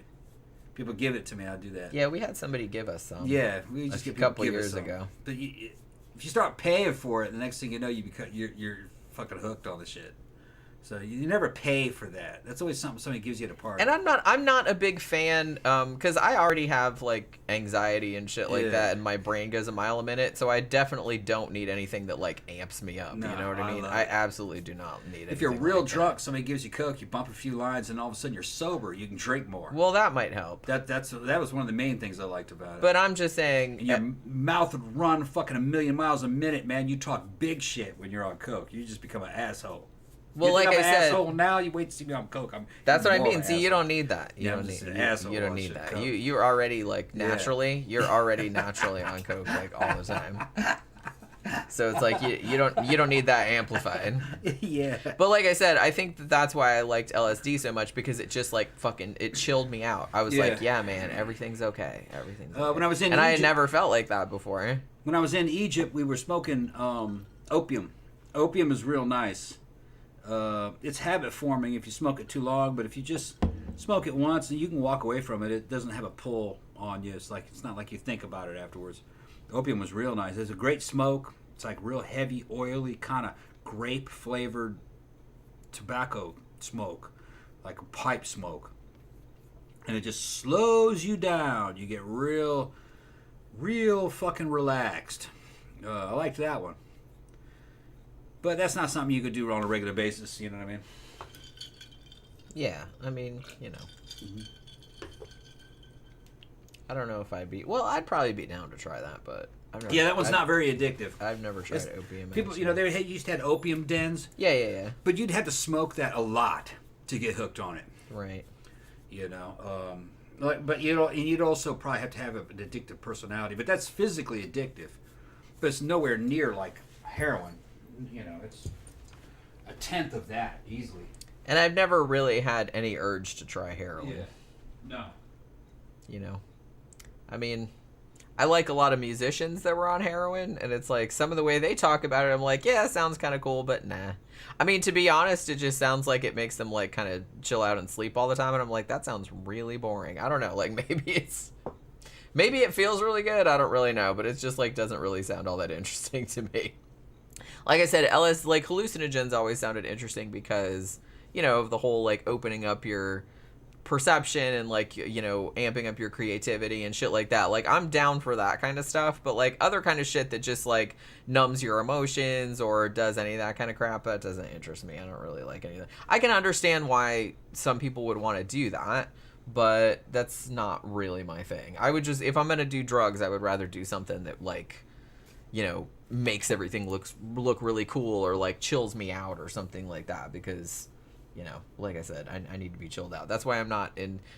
I've done coke before, but it's not. That's also not for me. I don't need anything that like amphetamines or anything that's gonna like make me even more fucking anxious and spazzy than I already am, because everyone's just gonna have a bad time. So you know what I mean. Now, interestingly, so here's the thing. So this project went on, that they know of, from 1953 until it was kind of like officially shut down in 1964. So it was like 11 years, and it might have gone on longer than that because I think the one in New York City went on slightly longer. What's interesting about this is that ostensibly, MKUltra as a whole, they were kind of trying to use drugs and other methods. What? Victor Garcia said, I smoked weed when I was 13 and it made me gay. Everything made you gay, Victor. Well, yeah, that's seeing some that's dude what's so made funny you every gay. every time. Fucking, who else? What else made Victor gay? Didn't he say seeing fucking the back arch of fucking? Oh, right. What was his name? Tom Hardy. Yeah, Tom Hardy's back arch on Facebook. Hardy's back arch. Tom Hardy's that made me something. I don't know what it was, but made him gay. Fucking Doctor Who made him gay. Fucking everything made you gay, Victor. Well, it was probably a. Don't blame your gayness on these other men. Okay? Just own it, bro. That was an amazing butt angle, though. I was impressed. I was as well. As a straight man, I was impressed. I was like, okay. I'm sitting there going, "Holy shit!" I respect your game, Tom Hardy. Look at that spine. That was pretty boy. My spine can't do that. Yeah, that was pre-steroid cycle fucking pretty boy Tom Hardy trying to fucking get those jobs, get those Hollywood jobs with the back arch. He knew Hollywood well. If I arch my back like this and touch the mirror, I'll get some fucking work. It worked. It worked. That was his old MySpace photos. Zach says, my mama's womb made me gay. Probably closer to the truth. Mango said, Victor's gay, LOL.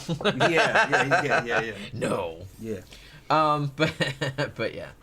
So okay, so what I was saying was the ironic thing is that ostensibly the goal of MKUltra and Operation Midnight Climax, any of the ones that had to do with LSD, they were supposedly trying to come up with mind control shit to use against America's enemies. and various other things in terms of national security. However, it seems that really the only thing it accomplished was perhaps indirectly or directly maybe kickstarting the counterculture, because what they ended up doing with all these MKUltra experiments, because you have to think LSD, a Swiss dude invented in a lab. It wasn't like on the streets. It wasn't nothing like that. So then like the CIA buys all of the LSD and starts giving it to random college students and other dudes in San Francisco and shit like that, and they loved the shit. Yeah. And so they like told their friends about it, Yep. and they're all like signing up for MKUltra. Hey, give me some of that, please. That's right. like some pretty awesome shit. And then like it ended up causing, like I said, the whole like almost the very thing that they were trying to prevent. I feel Is like Graptors in the comments section? I have not seen him. Okay. I'm gonna tell you all the story. Graptors can back this up. He's a fucking he's a cop I grew up with. We went to high school together. He knows all my friends. We went to high school for a couple years together. I also did a couple years in Brazil too for high school. Me and my boy, he knows what I'm talking about. Used to fucking score some of the best fucking window pane of fucking 1980 fucking 6. All right, 87 around that time. Where we got that was a university in Michigan. I'm not going to name which one, but that's where it came from. And it came from the fucking chemistry labs. Well, yeah, they make it. The biochemistry labs. The students make the shit. Yeah. Because the laboratory's right there. And a lot of it they give away for free. It's like, here, try this batch out. Yeah, because it's made my out new of recipe. It's made out of real common shit. You just need the equipment to do it. There's no difference between making like 1 tab and 1,000 tabs. It costs the same, and not very much. So for a few $100, you could get a whole fucking city high, and it doesn't have a long shelf life. So I think they sell some of it to certain targeted clients, but then they have all this extra shit. They just give it away. Now, I think we paid for it usually, but we could get free stuff too. And it was coming from universities. And it all was like album cover. It'd be like fucking Pink Floyd Dark Side of the Moon album cover was one. And like fucking Uma Guma with the Green Teeth album cover. And shit was fucking wild. It was fucking good. It was better than the shit we got here. That's how good that shit was. You could take 2 hits, you'd be fucking flying. You couldn't take 4. I could take 4 hits of the other stuff that we had the other day. But still, 1's enough. And it was clean stuff. You'd wake up the next morning after a good sleep, you'd be all right. You'd be like, oh, man. Oh, well, see, the shit we did, the next day I felt yeah, you feel like shit. Terrible. Yeah, clean stuff, you feel worth well it. rested. It was worth it, though. Yeah. It wasn't like a hangover. It was different. Just worn out, man. I was worn out. Every one of your neurons is firing fucking extremely fucking and fast. I was sore. Yeah. My face was sore. From smiling the whole time. Yeah, because I was having a good time. But Yeah. it's like, it's weird. But my fucking face was sore from smiling. And I felt exhausted because it lights up. Like, it feels like it lights up your whole entire brain. So you're like, your brain is just coming up with all this crazy shit. And then like the next day you're just like fucking tired out. Victor says he's not gay, he's a top. A top can't be gay? I mean, fucking, I'll fucking introduce you to my boy, fucking, he's a power top, bro. BDSM. Like, you've been hit by fucking 4 or 5 Rob Halfords all at once. He's top of shit, but he's gay. Gay. You know? Being top doesn't mean you're straight. I'm pretty sure he's joking, Tom. Yeah. Zach says if Tom wants a great high, he should try the Elixir of Destiny, a mix of Dr. Pepper, cough medicine, and Windex. Windex? Fuck. Windex, are you trying to be the elevator killer? Yeah. That was the kind of shit that made your brain die last in Man with 2 Brains. Did you guys see that movie? Please tell me you saw that movie. We did a review of it a long time ago. Steve Martin was in it. But yeah, so that's the thing. I kind of feel like the CIA probably unwittingly, because I feel like they went into this, they didn't know what the fuck they were doing, you know what I mean? They just thought, oh, here's this neat new drug, and maybe we can use it to mind control people, so let's just, like, give it to people. But, like I said, the people that they gave it to, which was mostly, like, college students and, like, young people and stuff like that, ended up liking it, and so it kind of got around by word of mouth, and then suddenly it's like, oh, man, let's all fucking trip balls. And then, like I said, I kind of feel like it sort of kickstarted the whole... Yeah. I mean, it might have happened anyway, but, like, not exactly in the same way. You know? Well, they put the word out on the street, and then there was a demand. Right. We want more of that. We want more of that because that's Right. like super fun. Yeah, Timothy Leary getting involved in it. Oh, Right. this is great shit. Well, man. Ken Kesey, the guy Yeah. that wrote One Flew Over the Cuckoo's Nest, I mean, he said he attributed like his involvement in the whole counterculture to that, like because he actually volunteered. Because some of the people did volunteer. It wasn't all slipping it to people without their knowledge. I mean, as fucked up as that is, they did have some like other sub things of like MKUltra that people actually like volunteered for. Although, like most scientific experiments, I think they didn't tell them exactly like what the goal of the experiment was because that would taint the data. But they knew that it had something to do with like taking LSD or experimenting. So a lot of people were like, "Ooh, sign me up for that, please." Now let me make a caveat. Like I said before, to make this stuff is cheap. You just need the equipment and the knowledge. It doesn't cost really any more to make it strong or weak. Okay, about the same price. The LSD of this era was a lot stronger than the LSD of my era or the era of today. One dose back then was probably like 4 or 5, 6 doses of today. So there were stories of fucking shit going weird with people taking LSD back in the 60s. Yeah, jumping there up were. and it was because they were way overdosed. There's no overdose point to where it'll kill you. It's just that you can take a lot of, if you too much of that shit, you can lose touch with reality. Right. You can't really control it. So a modern hit is a lot more manageable than maybe like a random hit from back in the 60s where you weren't sure, they weren't uniform. One batch a hit was, you could do it. Another batch a hit was like 6 of the other hits. And it was just one. So you weren't sure of the strength. So that was a lot of problems. But now, it's made pretty mild. Because, it doesn't take much. It doesn't take much. You kind of want it to be mild. That way you can manage it. And if you want more, you can take a little bit more. If it's too strong, you might get more than you want. Yeah, it's better to kind of just start out with a small dose. And then, like I said, if you want, like, more, you can... Just take more. Just put another tab in there and, like, fucking... You know what I mean? Yeah, like, if it's not... 60s acid was unreliable. You weren't sure how strong it was. And some of that shit was fucking super strong. Yeah, so you can see how some people actually did fucking just completely freak out. Because, like you said, if you have enough, like, you do, like, lose touch with reality. Oh, we're getting all kinds of money. Looks like, is that New Zealand dollars? It is. Yes, it's Thank you. all the way down in New Zealand. Who is that? Thank you, Bryce. Bryce, okay. Apparently, L. Ron Hubbard used LSD to research aliens. Oh, sure. Yeah. He's getting in contact. That'll help. Getting in contact with alien souls. Sure. Take some, you'll understand exactly I mean, that what... explains a lot about like how yeah. he fucking wrote. Yeah, hell yeah. He says, "Love the show as always. Thank you very much. Thank you. We are having a good time on this one." So some other people that allegedly, or I'm not even sure if it's allegedly. I'm pretty sure they know that some people that actually did volunteer for these LSD experiments and later ended up not having so good a time. Charles Manson, one of them. Whitey Bulger, the very famous mobster, and the Unabomber, Ted Kaczynski. And I think we talked about that when we did the Ted Kaczynski show. That I don't remember if he actually volunteered or if he was dosed against his will.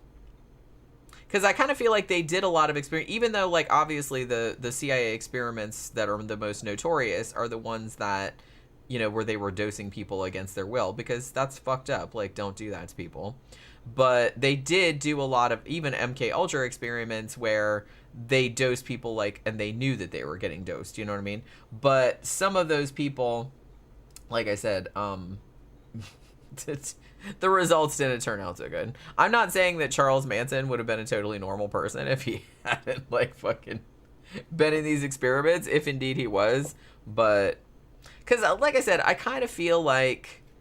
I don't know. I don't know if this is true or not, and I might just be, like, talking out my ass or something, but I feel like drugs, unless you're given like a fuck ton of so many drugs that like you don't even know what the fuck way is up anymore, I kind of feel like they're not gonna make you do anything that you wouldn't normally do. You know what I mean? Like with some caveats, like with that, because I know that like people get super drunk and they'll do shit that they probably wouldn't do while they were sober because it gets rid of all your inhibitions. But I'm just saying that even when you're super drunk, the shit that you're doing or saying is probably shit that you would do or say if you were sober, if you thought that there wouldn't be any consequences. You know what I'm saying? Like, I don't know. I don't think you could get somebody to kill somebody on a drug unless they already kind of wanted to do that. And I could be totally wrong about that. And I guess it would depend on the dosage. Well, you could say, you might be able to come in and say, well, what about Charles Manson and his fucking... What was the name of his fucking cult? The Spooky Kids? No, that's the Marilyn Manson. The Family. Fans. The Family. They did some shit. And they were taking a lot of LSD. Right, but they might have just been fucked up anyway. They were fucked up anyway, guaranteed. That's the point that I was making, is they probably had problems anyway, and I don't think it was just the LSD. I don't think you could take... It was more the cult environment. Right, I don't think you could take like a normal person and give them LSD and be like, go assassinate a president. I don't think they're going to do that. You could have taken the LSD away from the Manson family and they still would have killed Sharon That's Tate. what I'm saying. It wouldn't have mattered. I think they were just fucked up anyway. Weed would have been enough. They were just like getting high, but Charles Manson's fucking diatribe and his fucking fantasies fucking got a hold of naive girls, basically. Yeah. And who needed a father figure? Yeah, or some... it was very shame. It was a shame. They were actually real pretty girls from decent families. And Charlie just fucked them up. Told him a bunch of bullshit. You know, I think he maybe halfway believed what he was talking about, and they went out and killed somebody over it. Cost not only the Sharon Tate and her friends their lives, it cost those girls, Squeaky Fromm and all the other, it cost them their lives too, because they spent the rest of their lives in prison over Charlie's fucking stupid shit. They were just young, naive girls. Yeah, don't. In basically a sex cult, basically. That's the thing, girls. Yeah. Don't listen to any dude that like says any bullshit like that. Well, it's like anything else. He's a cult leader, and there was all this peer pressure, and they're trying to fit in with all their friends down at the fucking Spawn Ranch, I think is what it was called. Spawn Ranch, yeah. And they had a couple other guys there, and they were trying to build a new civilization and bring about the apocalypse. Charlie's fantasies. See, I don't even want to hear any of that bullshit. Like I said, the second somebody starts talking about that, I'm like, yep, I'm out. They're teenagers. I'm out. They're teenagers. Even as a teenager, I would not have stood for that nonsense. I'd have just been like, nah, I'm just gonna go home and listen to records. Bye. Like I said, I think that's the only reason, and I'm not saying that most people can't get sucked into cults, because you absolutely can, but that's probably like the only reason that I wouldn't is because I'm not a joiner. And it's just like, as soon as somebody tells me, hey, you want to join this, I'm like, nope. Yeah, what's funny about Charlie is that he was not even a physically intimidating dude. I think he was fucking 5'3" or 5'4", yeah, skinny, weighed like 130 pounds, 120 pounds, but evidently he had a lot of character and could just spin a yarn. Evidently, he did a live gig with some of the guys from the Beach Boys. Said he was great live. He could play instruments and could sing. Some of his recordings have survived. Yeah, they said he was actually pretty good. But too bad that went fucking sideways, didn't it? He had problems. Manson had problems. Yeah, big time. He had problems. I think he might have had... Nazis are bad. Charles Manson had problems. Yeah, he had problems. I think he slightly might have been schizophrenic. Welcome to Understatement Playhouse. Yeah. some of what our recordings of him speaking, he sounds slightly schizophrenic. That would explain a lot, to be honest. Although I have to say that most schizophrenics are not violent, but... No. We got other people to do it. He didn't do anything. But yeah, that's true. I mean, I think he did some other shit like before the big thing that he got famous for. Like, he did some other crimes, but yeah. Zach is talking about Operation Midnight Climax. What I wonder is what kind of weird shit the dudes banging while high tried doing and how annoyed the hookers must have been. I'm sure like the hookers probably had seen it all, but still, yeah, that might be kind of a pain in the ass to like fucking do. And I'm sure the hookers knew that they were being watched. Yeah. Or did they? Yeah, they knew. I mean, I guess they probably knew. So it's like, one, they knew they were being watched, which, okay, that's one layer of weird. They And must then have two, known. that it's like, oh, I have to dose these dudes, and now they're like fucking saying it's like, you have a cow head or some shit Yeah. like that. You know what I mean? The girls must have thought that this had something to do with the cops. Yeah. I don't think they knew it was CIA. Maybe they thought it was FBI or cops or something. They just knew they were being paid to do it. To do it. And they're just like, yeah, whatever. And they're like, okay. And, you know, you're dealing with the San Francisco Bay Area, if I believe correctly, over there near Oakland. And California, San Francisco, even back in these days, was fucked up. The girls just had to pay bills, you know. I guess they just didn't really think about it much. Girls that get into the sex trade are not real conscientious, you know. Kind of psychos. So, well, like you said, or they're just like desperate for money. Desperate for money, but... And that's like the only way they can think of to do it. Yeah. Just their background didn't cause them to ask too many questions. Maybe well, like I said, they were probably used to doing weirder shit. Mm-hmm. You know, I'm sure they've probably seen it all. So some, like, you know, spook or like cop or something like that like comes to you and says, hey, we'll give you money and a get out of jail free card. Right. If you put this shit in these dudes' drinks and like get them to yap afterward, and they're just like, okay. They may have thought it was gangsters or something. There's no telling what they thought. I would have liked to find one, but they didn't keep any records, and they didn't keep any and they destroyed a lot. I mean, yeah, I think they did, but they totally destroyed the records in the 70s when everything started coming out about it. Right. Because in 1974, the New York Times like started reporting about it, and around that time they were like, yeah, we probably should like shred all this stuff. They didn't get all of it because they did find some of it, but they shredded almost all of it. Almost all of the MKUltra stuff. A lot of those girls probably also drug addicts, probably. Yeah, I mean that's kind of an occupational Usually hazard. that's one of the things that happens. They have to have drug money, so they're not really asking too many questions. True. But that's the thing. They're probably intimidated by the guys, though. Yeah, they can get us out of jail. Yes, this is something. Yeah, and I think they were getting a little bit of money and shit like that on the side. And to be honest, it's like it was probably easier work than they were used to. Yeah. Because at least they got like in a nice brothel type situation. Like they didn't just have to like fuck dudes in a car or whatever. Right. Or in an alley. Right. So they're like, hey, an actual bed, and it's like with a fucking with furniture and stuff. Probably. That's nice. It's a step up. So they probably, like you said, they probably didn't ask too many questions. Bryce said, yeah, in my experience, sex workers are usually pretty much down for anything. Yeah, I mean, I guess they would have to be. Like I said, that's kind of like part of the job, I guess. Like, you kind of have to do whatever the dude pays you to do. Which, you know, it's kind of... We don't have to, it's just that... You don't have to, but you don't know what will happen if you refuse to. Well, no, the girls are desperate. They just need the money. That, too. They need the drug money or whatever. They need the money. Right.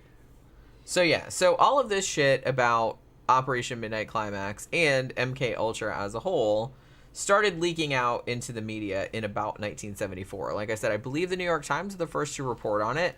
But then after that, like San Francisco Chronicle like picked up on it and reported on everything like that. And of course, a lot of the public were sort of outraged because holy shit, like they're like, so the CIA are just like dosing random people. It's like it could have just been, and you know, they were doing other shit too, like without people's consent, and that people were just like not super happy about it. So as I said, I believe it was Ford in 1975 that actually passed the law about, you know, you're not allowed to do like experimentation on, you know, people that aren't consenting and blah blah blah. Like I said, I'm sure that probably didn't do anything to like change what they were doing, but I'm sure it made everybody feel better.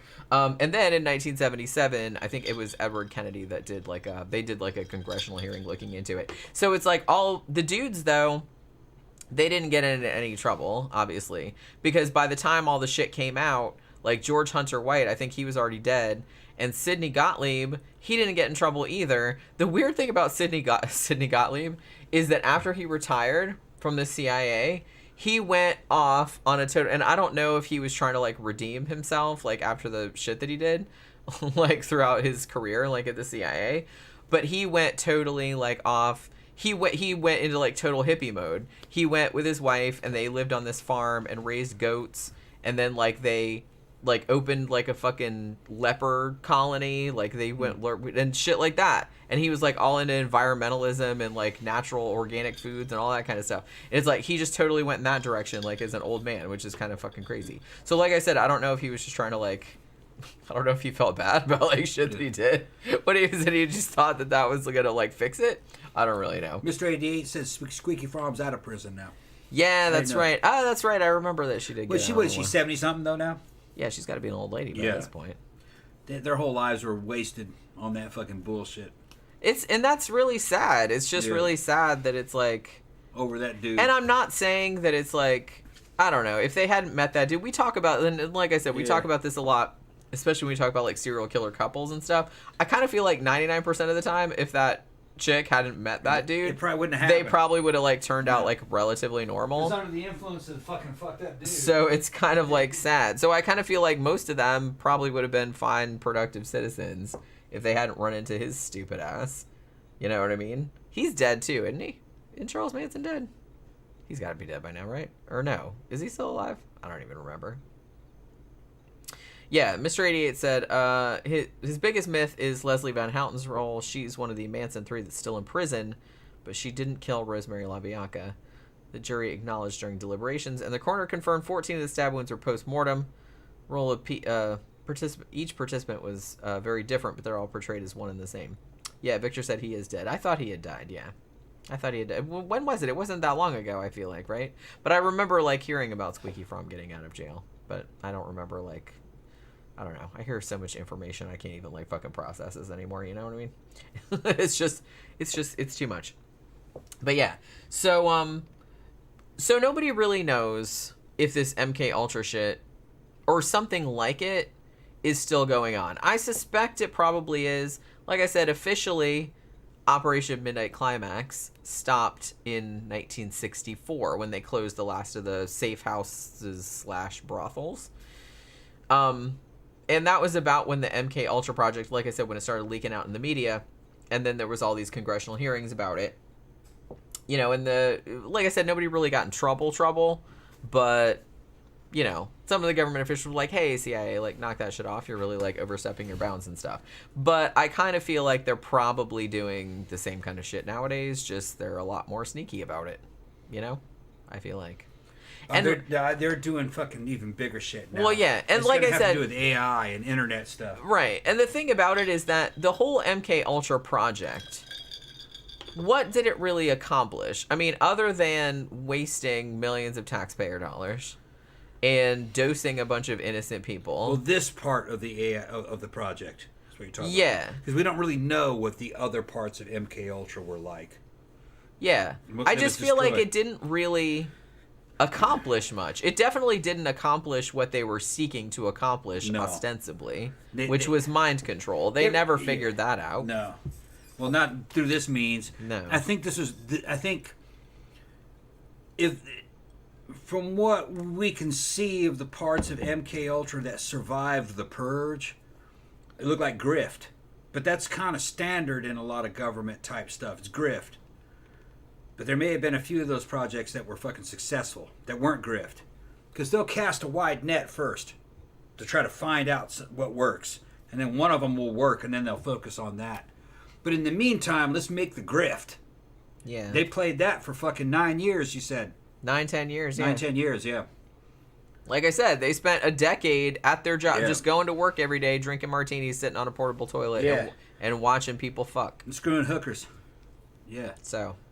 hell of a job, man. Nice work if you can get it. Yeah. Hell of a job. I wouldn't mind that being my job. I don't necessarily want to be sitting on the toilet the whole time. That'd be a little gross, but... I bet you those guys are getting paid the equivalent of like $3,000 or $4,000 a month. I'm sure. Yeah. Yeah, I'm sure they were making decent money. And then had a budget that they lived on and expense accounts. Right. Yeah. That's what I mean. They probably like went to like super fancy restaurants and shit like that and like charged that to the CIA. It's like, yeah. Yep. Oh, the American taxpayers are picking up this tab. And then they were paying their fucking rent.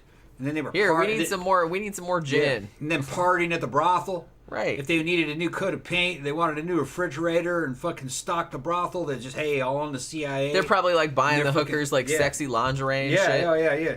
Baby, I'm going to get you this and this. Okay, you come back next week. You're going to pay for that. I'm gonna pay for that with your ass. Here now, lean over in front of the mirror. Let me that's see. right. Yeah, probably all kinds of stuff. Oh, I don't doubt it. Guys are riding the gravy I don't train. doubt it. Yeah, they kept that going for a long time. Right. Now, this is not, okay, now look, the way these agencies work, they're compartmentalized. Yeah. The other people in the CIA didn't know about this. No. It's a bunch of little fiefdoms. In this fiefdom, that's the gig that they got going. They're trying to protect that gig. They don't want that gig to go away. Well, yeah, I mean, if that was your job, you probably wouldn't want that to right. go. You're like, oh my God, this is the best job ever. Right. So you can't paint all of them with the same brush because they're not all doing the same thing. Right. That way, if you catch one of them, you can't fucking torture him and fucking find out what the other ones are doing. You only know what you're doing. And it's like that even in the Army. Well, I mean, MKUltra, they even said that most of the like other CIA people didn't have any fucking idea that They got no idea what's going on. They didn't know what they were doing. So they didn't want to know. Right. Because we're like, well, we suspect it's probably bad, but just don't tell us. And then they got other factions inside the CIA that's going to be more kind of like scholarly bullshit and fucking diplomacy. But then you got all these guys doing this weird shit here. And probably weirder. I'm thinking that this was just random. It looks weird to us, but that was probably in the middle of the scale. There's probably a lot weirder. Yeah, that's probably just the tip of the iceberg. Yeah, it's probably a lot weirder than that. There's probably all kind of crazy shit going on. Like I said, and I would look at what the Germans were doing with orphans. Things like female sex operatives, different kinds of sex operatives, chemicals, weird weapons, mind control, the beginnings of AI. They were probably imagining things like the internet at that point, writing about it. But they weren't making it. They were just writing about it probably. Yeah, like, wouldn't it be neat if we had this? Yeah. But we have that now. Yeah. No, what you're probably, and then when this comes, what do we do with it? They're writing that shit like that. Probably what you have now, I would kind of assume that what they're doing now is looking at the power of AI, how to get a good grip in big tech industries that are based in English-speaking big tech industries, how to use AI to manipulate public sentiment, to control mass media mind control through the internet. They're probably looking at that. They're probably looking at AI superintelligence. In other words, you have AI that you give control to the AI of things that, so it can make things that you can't even imagine. Basically is what I'm talking about. You know, you might have AI like that. Or AI that can outthink enemy AI in terms of like battle strategy, where to move units and weapons across the map of the globe, and how to get an advantage over other enemies in the world. They're probably looking at that. But I would think that's probably AI is probably really what they would be into now. Yeah, I don't imagine they'd be doing any of these kind of like little field experiments. No, this is. But like I said, shit, you have to think this is back in the 50s and 60s when LSD was really new, and the possibilities of it seemed really intriguing. So they're like, oh well, maybe this is the miracle drug we've been looking for. So we have to like, you know, experiment with all aspects of this. So I get it; it was a new thing that they were exploring. But like I said, they wouldn't have to do that nowadays because obviously everybody knows. They still want mind control. Oh yeah, they still want that. But what they would do today is they would using AI to get mind control of a population who uses the internet. That's what they would go for. In other words, an AI that filters what you see as an individual and the information you see on the internet to get you to come to a conclusion they want you to have. And by that in that way they can control you. And they couldn't do it through government agencies. They would do it through private agencies, you know what I mean? Private big tech companies, you know, Twitter, YouTube, Google, shit like that, which there's already evidence that they're involved in all that. But every nation is involved in the big tech industries of their nation. The Chinese have the same thing going on over there with their fucking big tech companies. social credit score, centralized social credit score stuff, vaccine passport shit, anything to get control over the people, to make them think what they want you to think and to get you to obey what they say. Mind control. That's what they would be looking Victor at. says, you just need good narration and editing on a YouTube video to convince a conspiracy theorist, especially guys recording in their cars. Yeah, pretty much. Pretty much. Aldebaran 4 says, that's where the flat earthers are coming from. I kind of want to do a show about the flat earthers. Actually, let me write that down. I don't think we've done a show about them. And I'm kind of fascinated by them because I kind of feel like 90% of them are probably trolling. They're trolling. Because, I mean... know one, and they troll. Well, yeah, but I'm just saying that the other 10% I think actually maybe do believe it. Yeah. Because I kind of got interested in it a while back, and it's like, so I was watching some of the shit, and some of them do actually seem to, like, make some arguments that they seem to think are compelling, even though they aren't, because they don't know anything about science. But they think they do. But I'm just kind of interested in, one, why anyone would believe that the Earth was flat. One. And two... It's a battle of wills. And two, even if you didn't, why would you bother to troll pretending that you did? Like, what are you accomplishing by doing that? So I'm, like, kind of fascinated by both aspects of flat eartherism. Flat earthery is trolling. Where did the cap go from? I saw a fucking brilliant video where somebody is in a fucking airplane, okay, proving that the Earth is flat, okay, with a fucking, level with the fucking bubble. Oh, I've seen that, yeah. And they're saying, you see, normally we'd be going over the crest of the Earth and the bubble would be moving, but the bubble is flat. So we're going forward. But the fucked up thing about that, though, is that we laugh at that, but it's like there's some dumbass rube out there somewhere going, oh my God, he's right. Yeah. The force of gravity is constant on the surface of the Earth. The bubble's always going to be that's what I'm saying. in It's the like, middle. look, one, it's like, yeah, you can say it's like, oh, nobody's stupid enough to believe the Earth is flat. Wrong. People are stupid enough to believe that. And it's like, I always like to expect better of The people. satellites are being held up by balloons. Sure.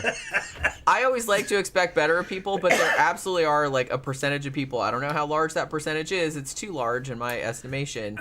But people that are absolutely stupid enough to believe that kind of crap.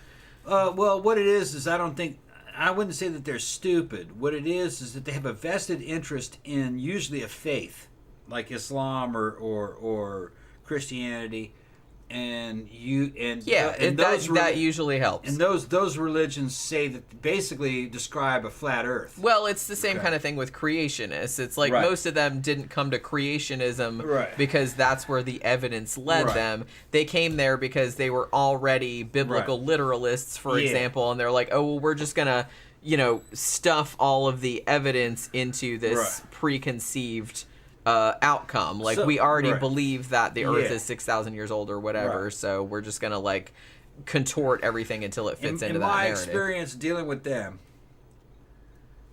they know the Earth is round, but they can't admit the Earth is round because to admit that would open up the admission of other things that they don't want to admit to. Right. It has to be a perfect defense. So they're going to start at the very basics.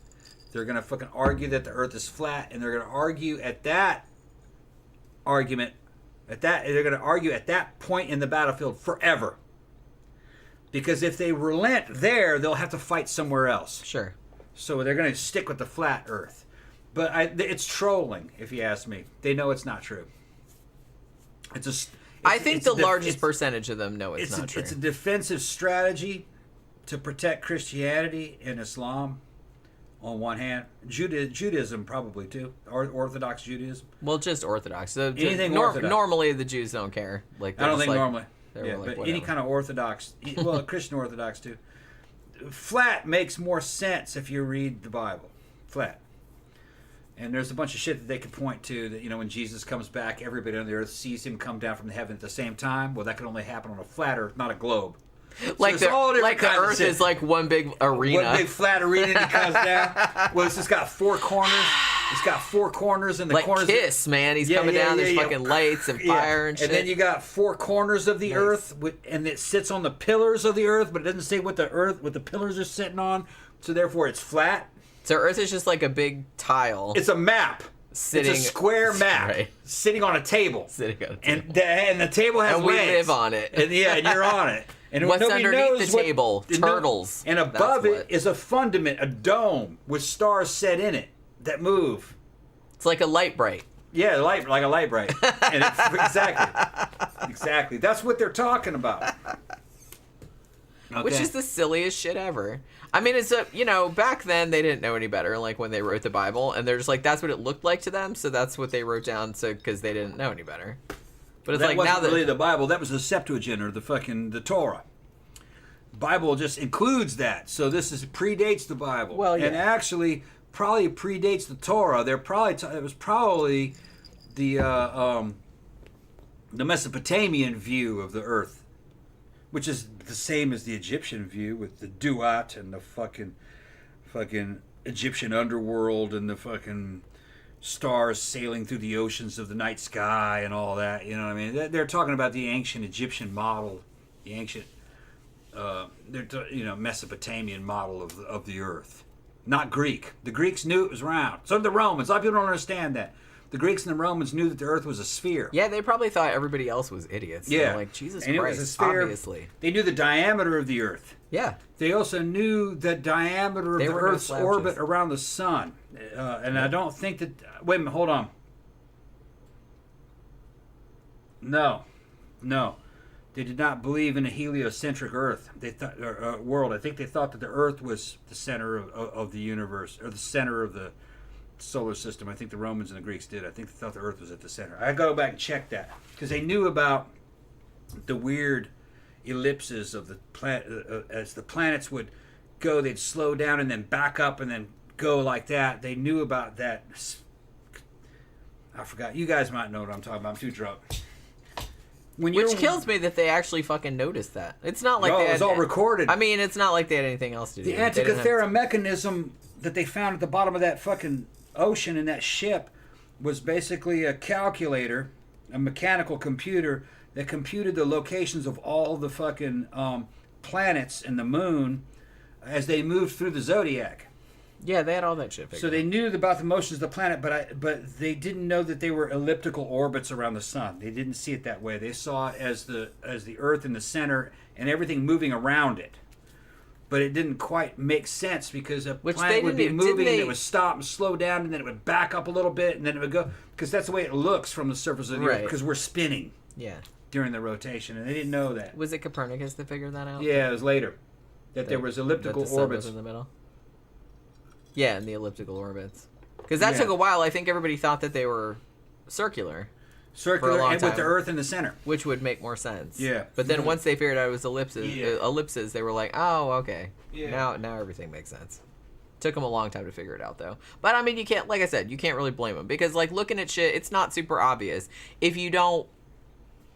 Coming from a time, like, where they lived, it's like, just going by observation, like, the shit is not obvious. Like, the way that shit works is not obvious. So you can't shit on them for being stupid too much. I mean, I can, but I choose not to.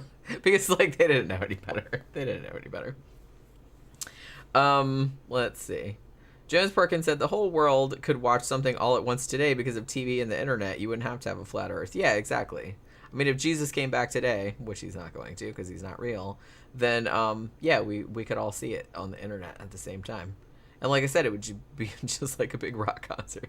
Just descend down from the sky. If I was Jesus, I would totally do like a whole fucking light show, man. Like, you'd have some fucking lightning and like all kind of like colored fucking, like I said, like fucking fire coming up. It'd be like a whole thing. You could do like a whole death metal kind of show. It'd be awesome. He's not going to do that, though. Jesus is no fun like that. But, yeah, so I guess, holy shit, it's like almost 9:45. So probably I should wrap this shit up because I have to go to bed really soon. Yeah, go ahead and wrap it up, Jim. And you know, because I have to get up very early in the morning. Retrograde. That's right. Yeah. Yeah, he's got it right. Like I said, it does blow my mind that they noticed that. Like, Well, you would really have to make very close observations. But like I said, it's not like they had TV or anything else. It wasn't just them, though. The Aztecs and the Mayans knew all about that shit, too. And they had a fantastic calendar system and an understanding. Well, they had very good records of the motions of the planets. They did not have a good solar system model, though. They were just like the Greeks. Earth in the center. They weren't sure what it was they were looking at. They didn't understand the nature of a planet, or a star. They just knew that they moved. I think it's funny because, like, the entire history of the human race has been us getting, like, further and further, like, knocked down the peg of, like, because, like I said, at the beginning, it was like, oh, the Earth is the center of the universe. And it's like, nope, actually the sun's the center of the universe. The Earth is just, like, out here. And we're not even in the center of the, like, fucking galaxy or nothing. We're just, like, out in the fucking thing. And then the, like, whole, like, Charles Darwin comes along and it's like, we're not even the apex of evolution, bro. It's like, we just came from apes. And it's like, people are just, like, freaking out. It's like, aren't we the best at anything? Aren't we special? No, we're not special. We're not even really conscious, probably. We have qualia, but we're kind of AI. You just engage with the world. Problem arises, you imagine solutions, and you consistently pick the best solution you can come up with. Well, that's just a damn computer program. That's not quite freedom of thought. Well, everybody you're doing what you think is has best. Different parameters, but you operate within those same parameters, largely. Right, yeah. You don't usually do anything that's, like, way outside of your programming. The only thing that's different between an AI robot and us is that we have qualia. We have a sense of being. We feel like we're here. Another thing that a lot of computers don't have that. Another thing that a lot of people do too that maybe they don't realize, even though they think that they kind of weigh all their options and, like, take the best solution or blah blah blah, usually what they'll do is they'll make the decision based on their emotions and then rationalize retrograde, rationalize it afterward, like, intellectually. That's usually how people operate. And it's done subconsciously by a whole bunch of... you're not actually aware of it. And it's a bunch of different facets of your personality arguing with each other to come up with that. Because, I mean, usually if you sit there and, like, try to rationalize what you're doing, it's like, you know what you want to do. Yeah. Like, emotionally, you know what you want to do. Yeah. And that's generally what you're going to do, but then you'll think up, like, some good fucking reasons, like, for why you did it that way, even though that's not the reason that you did it. You did it because you fucking wanted to. Yeah. Because it felt right. That's basically how that goes. But yeah, so it's almost 10 o'clock, like I said, where we are in Florida. Yeah. So I'm going to wrap this up because I have to go to bed soon, because I got to get up really early in the morning and go to work. So hopefully you guys have enjoyed the show. Like I said, I know we already did one on MKUltra, but I wanted to kind of concentrate more on Midnight Climax and, like, some other shit that maybe we didn't talk about on the other one. So hopefully you guys enjoyed it. So remember to come back on Friday night at 7:30 p.m. Eastern Standard Time for our Sidetracks show, which is always fun. We have some drinks and talk about whatever bullshit we want to talk about. There's no topic. It's just... Yeah, and we'll either be going out that night or not. Yeah, we don't know yet. We'll see how I'm light on cash. Me too, a little bit. Yeah. So we might need to stay in. Yeah, we'll see. But we've been buying Jen a whole new wardrobe. Well, which is good, because of our other projects, right? Yeah. Which, I needed some. Yeah. Needed some more clothing for that. Yeah, and we give a plug to give a shout out and a plug to Shein. We got the Shein app, and that is a fucking great app for fucking golf clothes. We have bought, like, so many clothes on there. And you get so much for $100. They'll buy you buy a woman like 20 outfits. I got I spent $130, and I think I got like 10 outfits, or like 10 dresses. And the quality's good. Yeah, and they're all really good. The quality's good. Yeah, it's crazy. Yeah, it's about like Hot Topic, but better designs, more updated. But the quality level's about like what you would get at Hot Topic. Yeah, back in the day, they charge you $100 back then. Got some cool shoes. Got all kind of stuff. Yeah. Got all kind of stuff. But yeah, so we'll be back on Friday doing the Sidetrack show. So hopefully you guys can join us for that. So thanks for dropping by this evening, and thank you for your super chats. And we'll see you guys again on Friday night. Good.